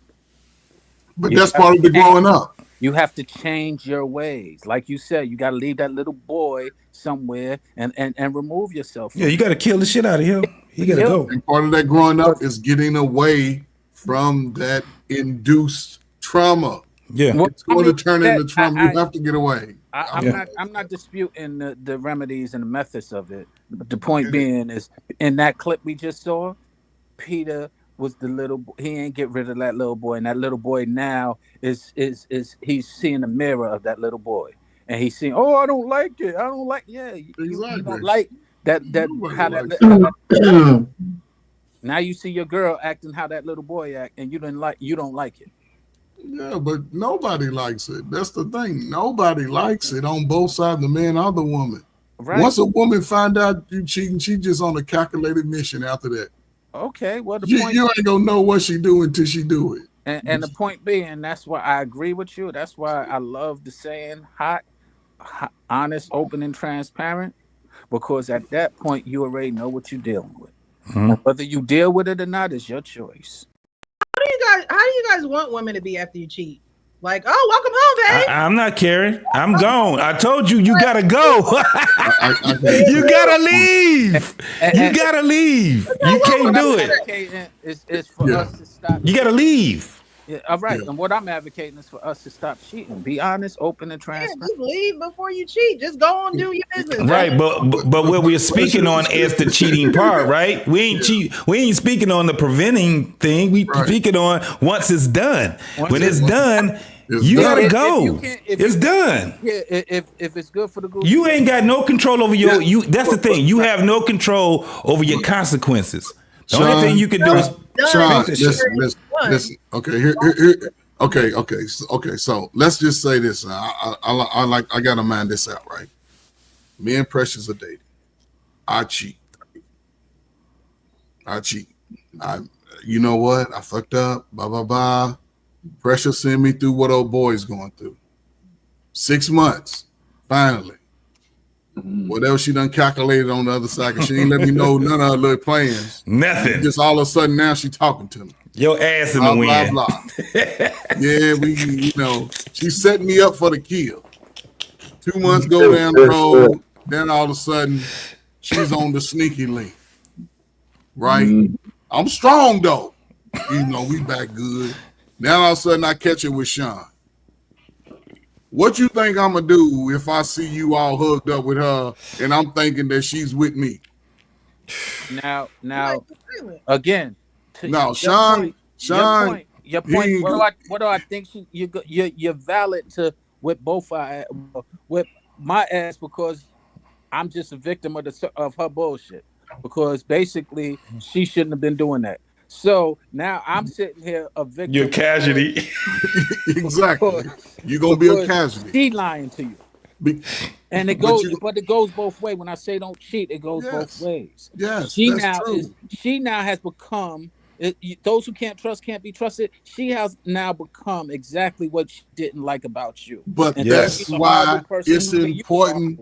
But that's why it's important to avoid that for a man. Because if we get into a headspace to where we are now, what JT been saying it the whole time. JT been saying it the whole time. Our pain set the precedent. He has to hurry up. Go ahead and get in. Okay, let's just say we ain't gonna get in the cut. Get away from her. Get away from her. Then come back to looking at her as if she's a new date. Hey, let's get out. Let's hang out. You ain't seeing me every day. Now, when you're by yourself, you might reflect like, you know what, maybe he ain't as bad because now you over talking to Sean, and Sean like, look, I ain't paying for shit. I want some shit. You like, these niggas ain't shit. What's up with that monkey? I'm over at Precious. Hey, listen, I messed up. Now I ain't looking so bad after 8 months out there in the game. All that fancy wine and the dining. But when those things happen, and that's why it's important, you have to know to cut your losses. Yes. You have to. Even if it doesn't work back, y'all don't get back together, at least you know that now I know what I need to do. I have to if I want that result. And now you know, again, I still ain't taking that shit from them niggas. If a nigga ain't looking to marry me, he got to go. Yeah. But when he come in here, he gonna be intentional. See, now she looking for that plan. Right. She's saying, hey, what you doing? But she ain't gonna waste a lot of time. But Coach just said something though. Coach said something that was very important. Coach said something very important. We ain't gonna go past that. She done went out there in the streets. And then I kicked her ass right back to you. Oh, That's we a lot of that we see. A lot of that. She don't tell you.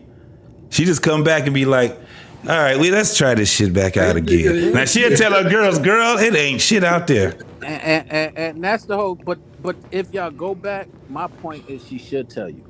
She should be like, yo, it ain't shit out there, and so that you don't get blindsided by no bullshit. You don't hear Sean coming in. Oh, what's up, though, P? You know, what's up with me? While you are rekindling. That's true too. Because I would hate to file. Because some shit that she thought she had sold up can creep on back up. You be like, what the fuck was this shit? Like, what did they say? We was off then. We was on an off. We was on the break. Let me tell you, that's why, man, we want to do a social experiment. When a man is married, the woman ever says she wants a break, you have to divorce her. You got to get rid of her. There's no off and on with us. Yeah. Because as soon as if she ever gets pregnant anywhere, that kid's your responsibility. Yeah. So there's no such thing. A man has to understand. Woman says whatever. When a woman leaves a man, especially I know you ain't gonna like it, but the Tia Mowry situation or any woman says I need a break, she wants to go bang somebody else out. There's no lie about that. Yeah. You can't be naive about it. She might not even have the guy right in front of her, but that's the reason why she wants to get away from your ass. She wants to touch something else out. And so if you're married in a relationship, some things you just can't come back from.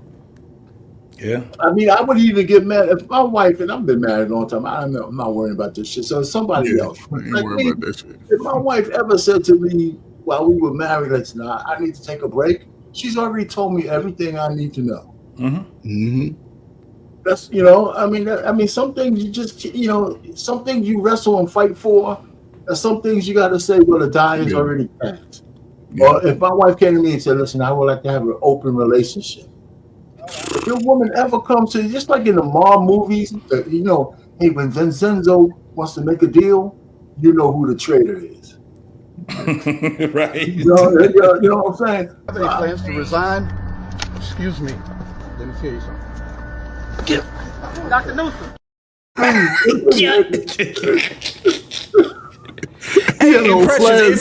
Now this is the craziest part. It does seem harsh when we saying, look, cut your losses, but it ain't as harsh as that nigga that said you ain't going no fucking where. I kill you and me.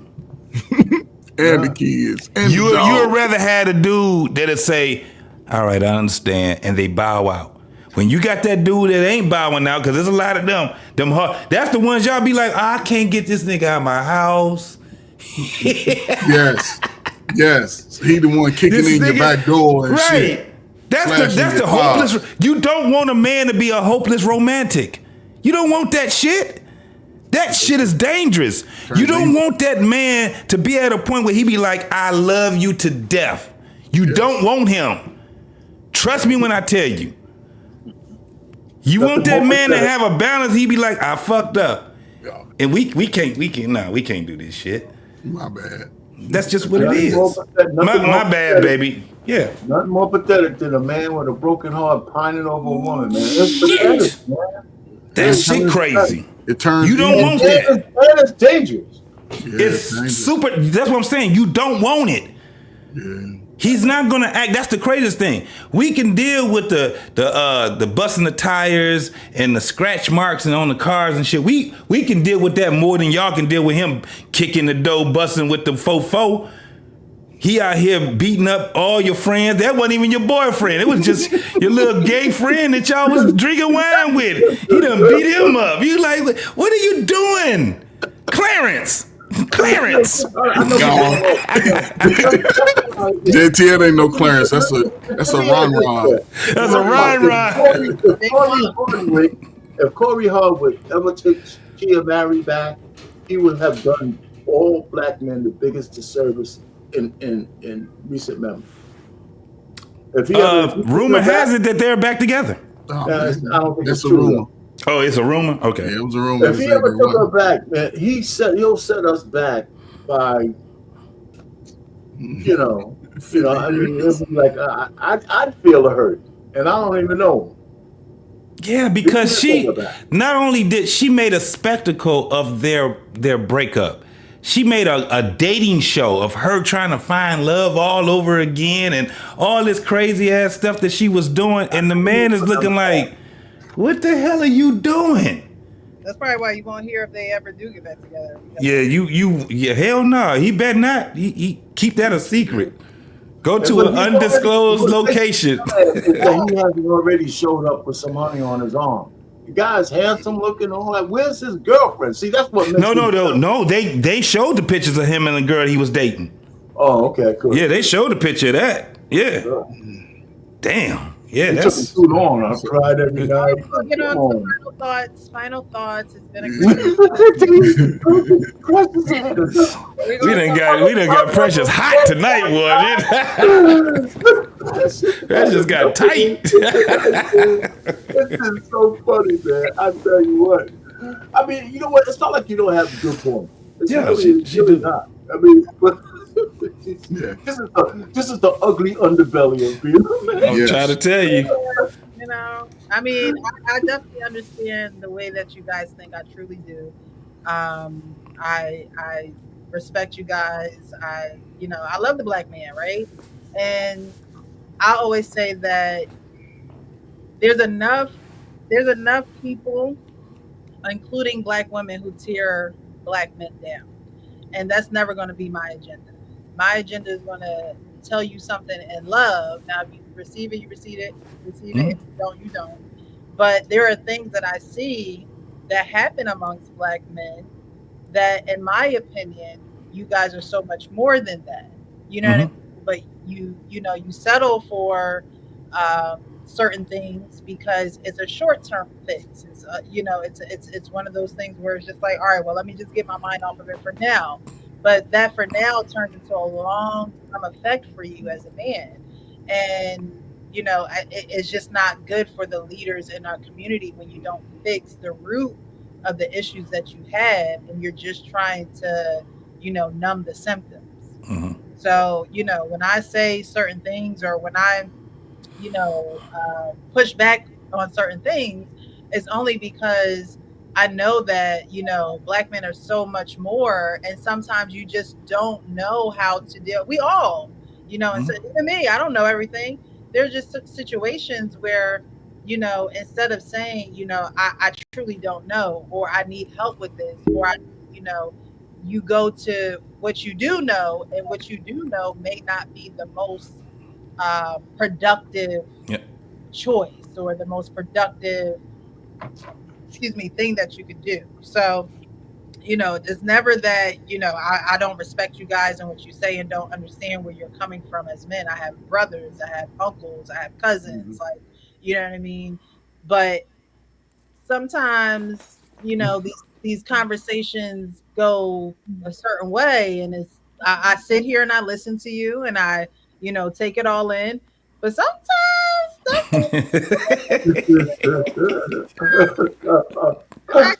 gotta get in there, because certain things you just can't just let pass by. Some things I don't have the energy for, but I want you guys to know that I deeply have respect for you, and I appreciate you, and I am considerate of those who are watching, listening, digesting this information, and taking it to their peer groups and having the conversations, because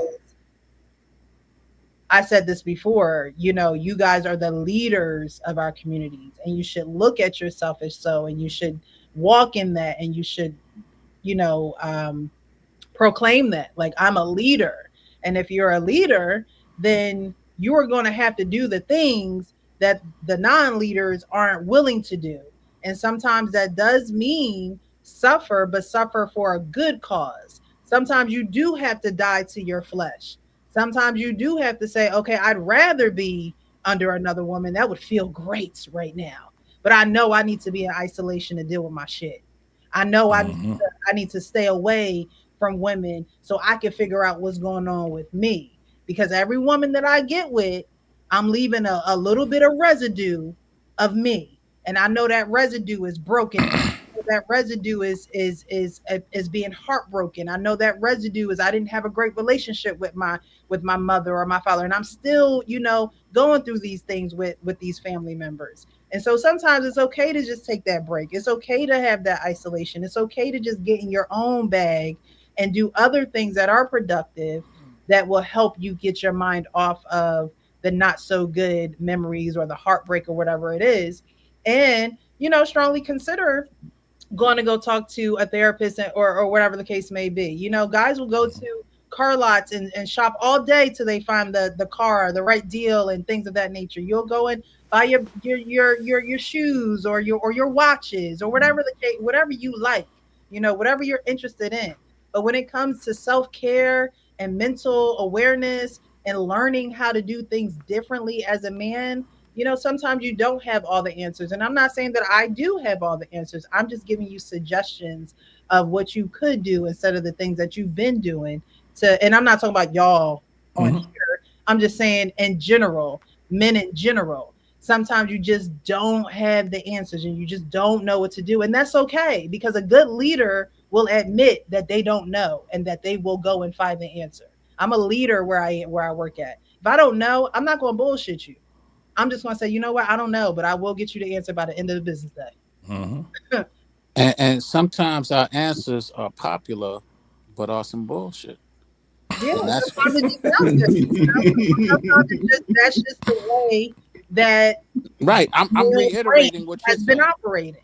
Right. I'm reiterating what you're saying. That's why I was saying earlier, like, yo, just go get some skins. I hear you. But that's really the wrong answer that we need. We ain't getting no resolution to our problems, our cheating issues. We're deflecting it. We're trying to run away from it and trying to disguise it or trying not to have it happen to us. And that's just not always the right thing or message. How about own it? Yo, I fucked up. And it took me some time to get through and grow out of that mentality. As Jay said, let go of that little boy. And here I am now. But when we tell them, nah, just go ahead and get up under something, I push back on that hard, because I'm like, yo, that's that little boy talking. Yeah. EOM, that you're here. Final thought? So yeah, final thoughts, guys. Okay, so the order has changed now that Sean's come back. So we'll start with R-Pain, we'll go to Sean, then we'll go to JT, we'll end with Coach Burt. Well, listen, I stick by my guns. First of all, I have a real life example of a guy who came. He got married young and he was going through a divorce. They weren't married for like 6 months, and she was from Texas, and they were up in New Jersey. And he just came in my office. I just met the guy. He's a young brother, Spanish brother, and he just opened up to me. He's all down and out because she's going to leave him and stuff. I said, well, so she wanted money, and I said, well, she wanted like $25K or something like that. I said, find the money. If you have to borrow it, and give it to her, just so you can have a clean split. I said, what you need to do is after all that, because he was like down. I said, I have to tell you, got to get back in the saddle as soon as you can. Now, I didn't say marry nobody, but to me, sex is therapy, right? It could be therapy for him to get over the hurt. But actually, 6 months later, he found a lady. Probably had the truth. They're married now, and they got 2 kids going on 10 years. So now maybe therapy was finding somebody else he really wanted, and he was open for a new relationship. I don't know what he had to heal, but he might have been the guy who was a victim in that. So I had some other guys like that. I know that was the same therapy I have. Sometimes you could talk to somebody, or you could take action. But is it the best way? I ain't saying it's the best way. All I know is that the worst thing for a man is to be lamenting over a woman for any extended period of time. It's just not healthy. Yes, therapy might help that. Maybe it might, but at some point you're going to say, listen, but if you have like certain proclivities that stop you from talking to the next woman and the next woman, especially if you need like to have a woman in your life, and some men do, you got to get over that. Just don't make the mistakes you made last time. Talk. Whatever you did wrong, you need to find that out. I agree with that. But, so I'm not just saying go be a nasty guy. Tell the truth. Yeah. Let people know you're coming off the rebound or whatever. So she knows that you're not just trying to play her for a sucker. But he mad. I almost went to him and said, I didn't tell you to go fall in love with him. I didn't say that to him. I did not say that. But I thought about it. I said, yeah, you do, man. I was thinking, I said, this could bang one out. No. They've been married for almost 10 years. Happy, beautiful little kids and everything. So we go hang out every often. That's cool. But anyway, so yeah, you're right. It's a whole gambit of things, So yeah, it may not be the best way, but I don't know. But the last guy, I don't know what his problem was. I never knew that whole scenario. He needed therapy because if he was doing bad things, okay, I wouldn't tell him that. Based on what Van Sant was saying, whatever her name is, he might have different problems. But the guy in the radio, I think breaking away was the best thing for him. Anyway, so that's it. It was a good show, Precious. All I'm just trying to tell you is when we get up here, it's good because just distinct ways men think than women think, and it's okay, right? So that's where we have to, that's where we have to identify those dividing lines. There's not one is wrong than the other. You like people to talk stuff out and get to the root of what might be bothering you. And I'm not saying men don't want that either, but sometimes, we just like to cut to the chase. And some relationships are not worth pursuing. I'm gonna end it here. If you're a man and you gotta fix so much stuff with the woman that you want for her to come back into your fold, I think that's a mistake. You want your woman to that you have to beat her off with a stick trying to get into your marriage fold. She wants to marry me so bad that I gotta hold her back. If I gotta pull her in, no, hell no. I want a woman want to be married to me because I know what I'm gonna give to her. And if I gotta pull her in, then and convince her that I'm the right guy and all that horse shit, no, absolutely not. So that's just the way I look at it. That's my relationship with my wife. She's all over me. And I said, wow, what did I do to deserve this? If she likes me that much, I'm going to dedicate my life to her. And that's how we are. I don't know. She's still sick.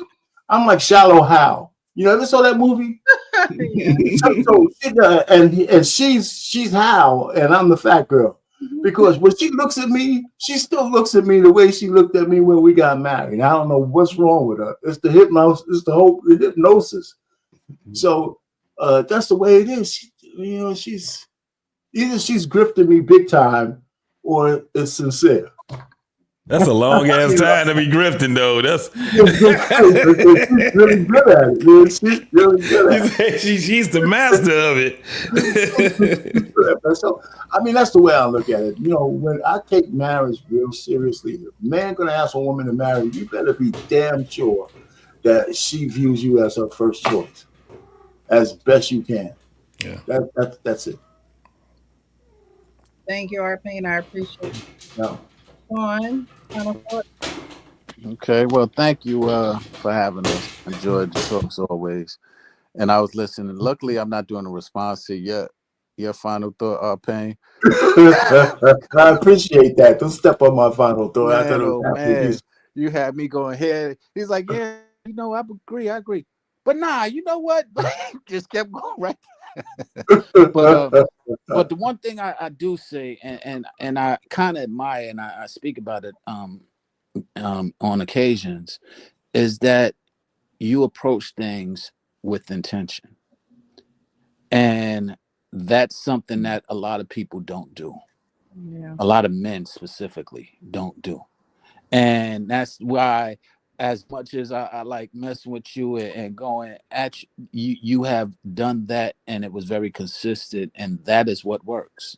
You went with intention. You said what your intention was, and that was that. So then when you come and tell me about the other stuff, and it kind of contradicts that, like you said to the guy, what you did say in that story is that you said 6 months later, which gave some space for him to get his head a little together before he went in. And that's why he probably was able to marry the next girl, is because he did take that time out, as opposed to just getting in with somebody for the sake of his physical feelings. He dealt with his emotional feelings. And that's the other thing that I suggested, and why I was pushing back on it earlier, is, don't fight those emotional feelings, those emotional hurt feelings, by jumping in to where you're jeopardizing hurting somebody else's feelings. That's the reason why I do it. I did say I did do that, ask a person, and we had an understanding. But what I didn't say, and what I didn't end with, is that that's one person who won't even talk to me now, because in the process she got hurt, and it wasn't my intention to hurt her. She actually was really good people, but I just wasn't ready for nothing other than that. She agreed to that, and then when feelings grew, and I would say she thought only her feelings grew, my feelings were growing as well, but I just wasn't in a place to get there yet, because it was a rebound for both of us. I understand. You know what I'm saying? But that's why I don't even suggest, even though when you are being straightforward, it doesn't always work, because we were straightforward, and had it been at a different time, I might be married to her now, because she was cool people. We had a great, clear communication, understanding. Difference is, when she was ready, she literally told me, I'm ready. And I literally told her, well, I'm not. And if I was, you probably wouldn't be the first person I would do it with right now. And that, was being honest, transparent, open, but it still didn't negate that it hurt. And I understood that. I understand that now, and I wouldn't want to put or suggest that anybody puts anybody in that circumstance or predicament, because it's not a good feeling. And like I said, we were cool people, but she won't talk to me simply because I hurt her feelings unintentionally, even though I was very intentional with what I was, what we were doing. We both were. So that's why I say, don't only be intentional, but be clear on as you're moving forward, because that intention changed, but we didn't discuss it, and we wasn't open enough to discuss it until it was too late. So those are my final thoughts. I appreciate you for being here. That intention piece is huge for women. That you might as well just say intention / protection, because like intention and clarity is part of protection for women. So our pain, the fact that you were intentional, made your girlfriend turn to fiance, turn to wife. That's what drives it. That's what drives the clarity, is what drives the willing to do spirit. Because when you're clear on things, then there's no confusion. There is no questioning.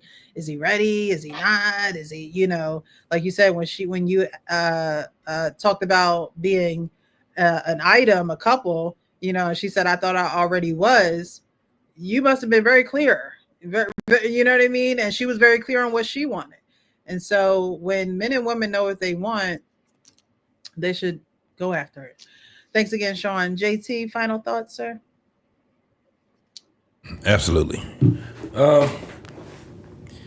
Yeah, intentional it's a big thing, being intentional. But when you're talking about, I think one of the things that would trigger a lot of people, especially when you have men talking the way that we was talking, it seems like we're talking reckless, but trust me when I tell you, get us some young folks, some young men that knows nothing about what we're talking about, and I guarantee it gets even worse with them because they won't agree with a lot of the things that we would say, right? I used to talk to a lot of my female cousins. Like I got a bunch of female cousins. And being, a teenager and stuff like that, I got a cousin right now. She's only 3 years younger than me. She's been around me she was like my sister. She learned so much stuff about men because of being around me, my brothers, my other cousins and things like that. She knew the do's and the don'ts. She knew the difference between the type of men. You know what I'm saying? It's the things, the intentional, right? She's been married with her husband that she's with now. They've been married for, I think they're at 30 years now. And the craziest part was that they didn't start out that way. It didn't start out that way. He was a man just like any one of us. And she found that out. So she had him on a pedestal at first. And then she started seeing patterns, right? She didn't know exactly what he was doing. He wasn't that dumb. Like some of these dudes think that they could just be a player and they can just disrespect a woman and stuff like that. No, he just ended up getting caught up in some of the things that he had to work that shit out. It cost him a lot. It took a minute for her to come back around to him, right? This is earlier in their relationship and a part of their marriage. By the time they got married, she ain't never seen none of that parts. And that man could be cheating on her or whatever. It's not in her face. He doesn't do the way that they're together is just it's the synergy. And a lot of people think that's how they've been all their life. But if you talk to him, she'd be like, no, he was on some fuck shit and blah blah blah and this and that. They'll tell you some real, like they're not horror stories, they're just lessons that they learn. Not to have this person so far up on this pedestal that they can't do any wrong. Because you set yourself up for failure for that, right? But they're not this terrible person either. So you got to find the balance within that person. And when we're intentional and we like a person and they like us, it's reciprocated. Some people just don't know when they win it, right? And that's the problem. Some people don't know when they're winning. That's where I see a big problem in these relationships in. You winning and you steady, you messing up. It's like you're scared of success. You know why? Because for the most part, success is kind of boring. You go home, you have to find ways on how to keep the morale. When you love each other, you just love each other. I can't even imagine R. Payne or Mr. Bennett talking about getting a divorce. That's just like surgery.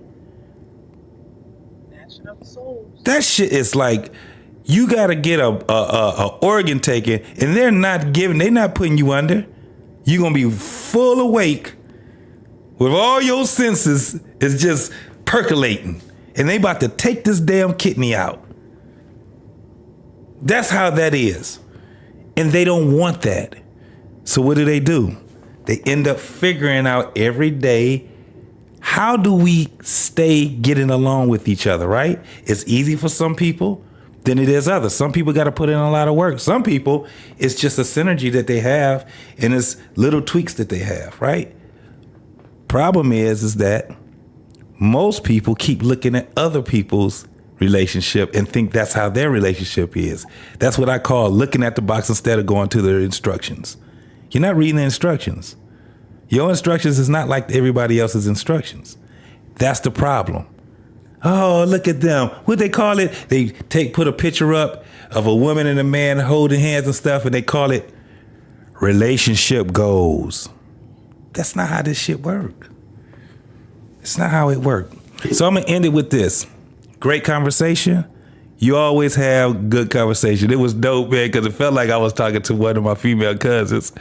Because, it's a little bit, you may not be like super triggered or nothing like that, but it's things where the conversation, you're engaged in a conversation.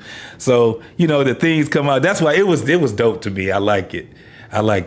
So kudos to you, sis. Kudos to you. Yeah, I appreciate you for being here, contributing to the platform. I really do. I appreciate you. Coach Ferg, final thoughts?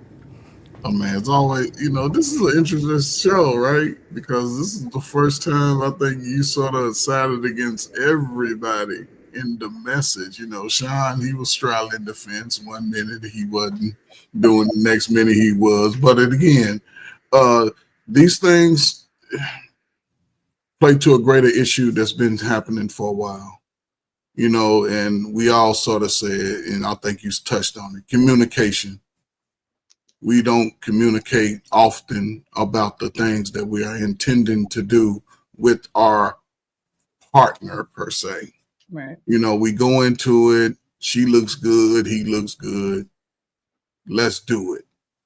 And we don't even know what do it means. We just doing it and going through life and, we pay bills, but nobody's having those conversations. And I think this is a prime example where again, it's a great learning tool for him because he broke his promise or whatever agreement they had, and she checked out of it because I assume she was still trying to say, hey, this is what I want. He wasn't really paying attention until she got his attention by not even having communication with him. And this is where in our pain, to our pain's point, is that it's not just go out there and get a woman. It's not that. But even if he goes to have conversations, he sort of has to, but he has to get out of that space with her. He has to separate. So whatever she's going through, she can now at least call me about it. If she has, or if I want to talk, I can call you. Because that's the thing. 2 weeks from now, I'll give you a call. And you're still treating me cold. I'm asking you, what can I do? Nothing. So nothing to men, we're not trying to be in our delusion of minds, means, okay, I can't do nothing. So now I move on. Right? And the next woman might not be the one he really wants to be with. But it would behoove him to move with those intentions. Hey, I'm looking to just have a little fun for a little while. Just got to have a bad breakup. Cool. If she like you, she like you. Or if she's reciprocating the same thing, now he can move and say, this is what I want going forward. But what we can't do is play games back and forth because we see everybody on YouTube, men ain't shit, women ain't shit. People use you for 5 years, 10 years, and get best life, so avoid that. See, now we got examples where we can avoid that. Mm-hmm. You know what I'm saying? But I think, people just have to be, as I'm starting to see it, you can't move like of old. You can't move like Gen Xers. You can't move like the boomers. You can't move like, I don't know, what's your generation? Millennials? You can't move like the millennials. Yeah. Because the millennials, they just wow. But, it is a good learning tool, especially for men. You know what I'm saying? And women too, because once she checks out, now what does she do? So, it's a complicated situation to be in. To stay ready. She continues to stay ready. But getting ready and staying ready is not going to help if she's in a headspace where she don't want him, and they in that same space. That's why. That's what. Ain't saying this. He get his own play moving with his buddy for a couple of times so they can get back to, hey, how do we get here? Let's date. Let's have a conversation. See what I'm saying? Absence make the heart grow fonder. Just to say he moved and 2 weeks later he see her hugged up with another little dude on the bench. Now we like, okay, but at least he'll know outside of that space than to be in that space, coming home, paying bill, and he rolling up. Hey man, I see your girl over here, man, with Tony. Tony, that little bum ass dude. Yeah, man, they hugged up. So now he's in the hug. So I'm just trying, for everybody's safety, separate, go to your own corner, and we can come back as adults and have conversations. So if we decide to move on, but once, let's just say we decide to say, okay, we're going to go through with our plans, right? The one thing nobody can do is go back to remember when we was dating, you did that. Right. No, you got to let it go and build from her. And you have to, so again, man, just shut up, man. Just protect yourselves. This ain't, people move with different intentions. People play games. So have the conversation every day before you get some of this cake. When we getting married? Oh, okay. We ain't. Oh, you don't know? Okay, then I'll figure it out when we just get a date. You know what I'm saying? So you just gotta be more intentional. And ladies, listen, man, go let some guys that you trust that don't want no sex from you to talk to the guy that you're supposed to be your man. He gonna mind all that out if he's a good guy. He gonna ask all the questions you didn't ask. So, great show. Everybody was hitting today. It was unique, topic. But yeah, just move accordingly, people. Don't waste time. Thank you, Coach Ferg. I appreciate you. I appreciate everyone who joined the panel this evening, from Coach Rick, or Uncle Rick. Might as well call him Coach. Frank. There was also Lamont. We had another person. I forget what the name. Juju. Yeah. I said C. So thank you all for participating on the panel. Thank you to my chat. Thank you for everyone who contributed to the platform, whether it was a cash app, whether it was a super chat. We appreciate you guys. I appreciate you guys showing or streaming the show on your channels as well, because it broadens the audience. It allows people from your side of town to be watching as well. And so I really do appreciate that, guys. If you haven't already, hit that like button, definitely share the live, and stay tuned. Next week I'm gonna shoot for Wednesday again. If not, it'll be Thursday, but I'll definitely keep you guys updated. But this was a great show. Y'all know I end every show by saying, be real with yourself. Okay, with yourself first. You got to be real with yourself. If it ain't sitting right here, it ain't gonna sit right there. Okay, so be real with yourself so you can be real with others. Happy Thursday, and I appreciate you guys. All right. Good night. Thank you.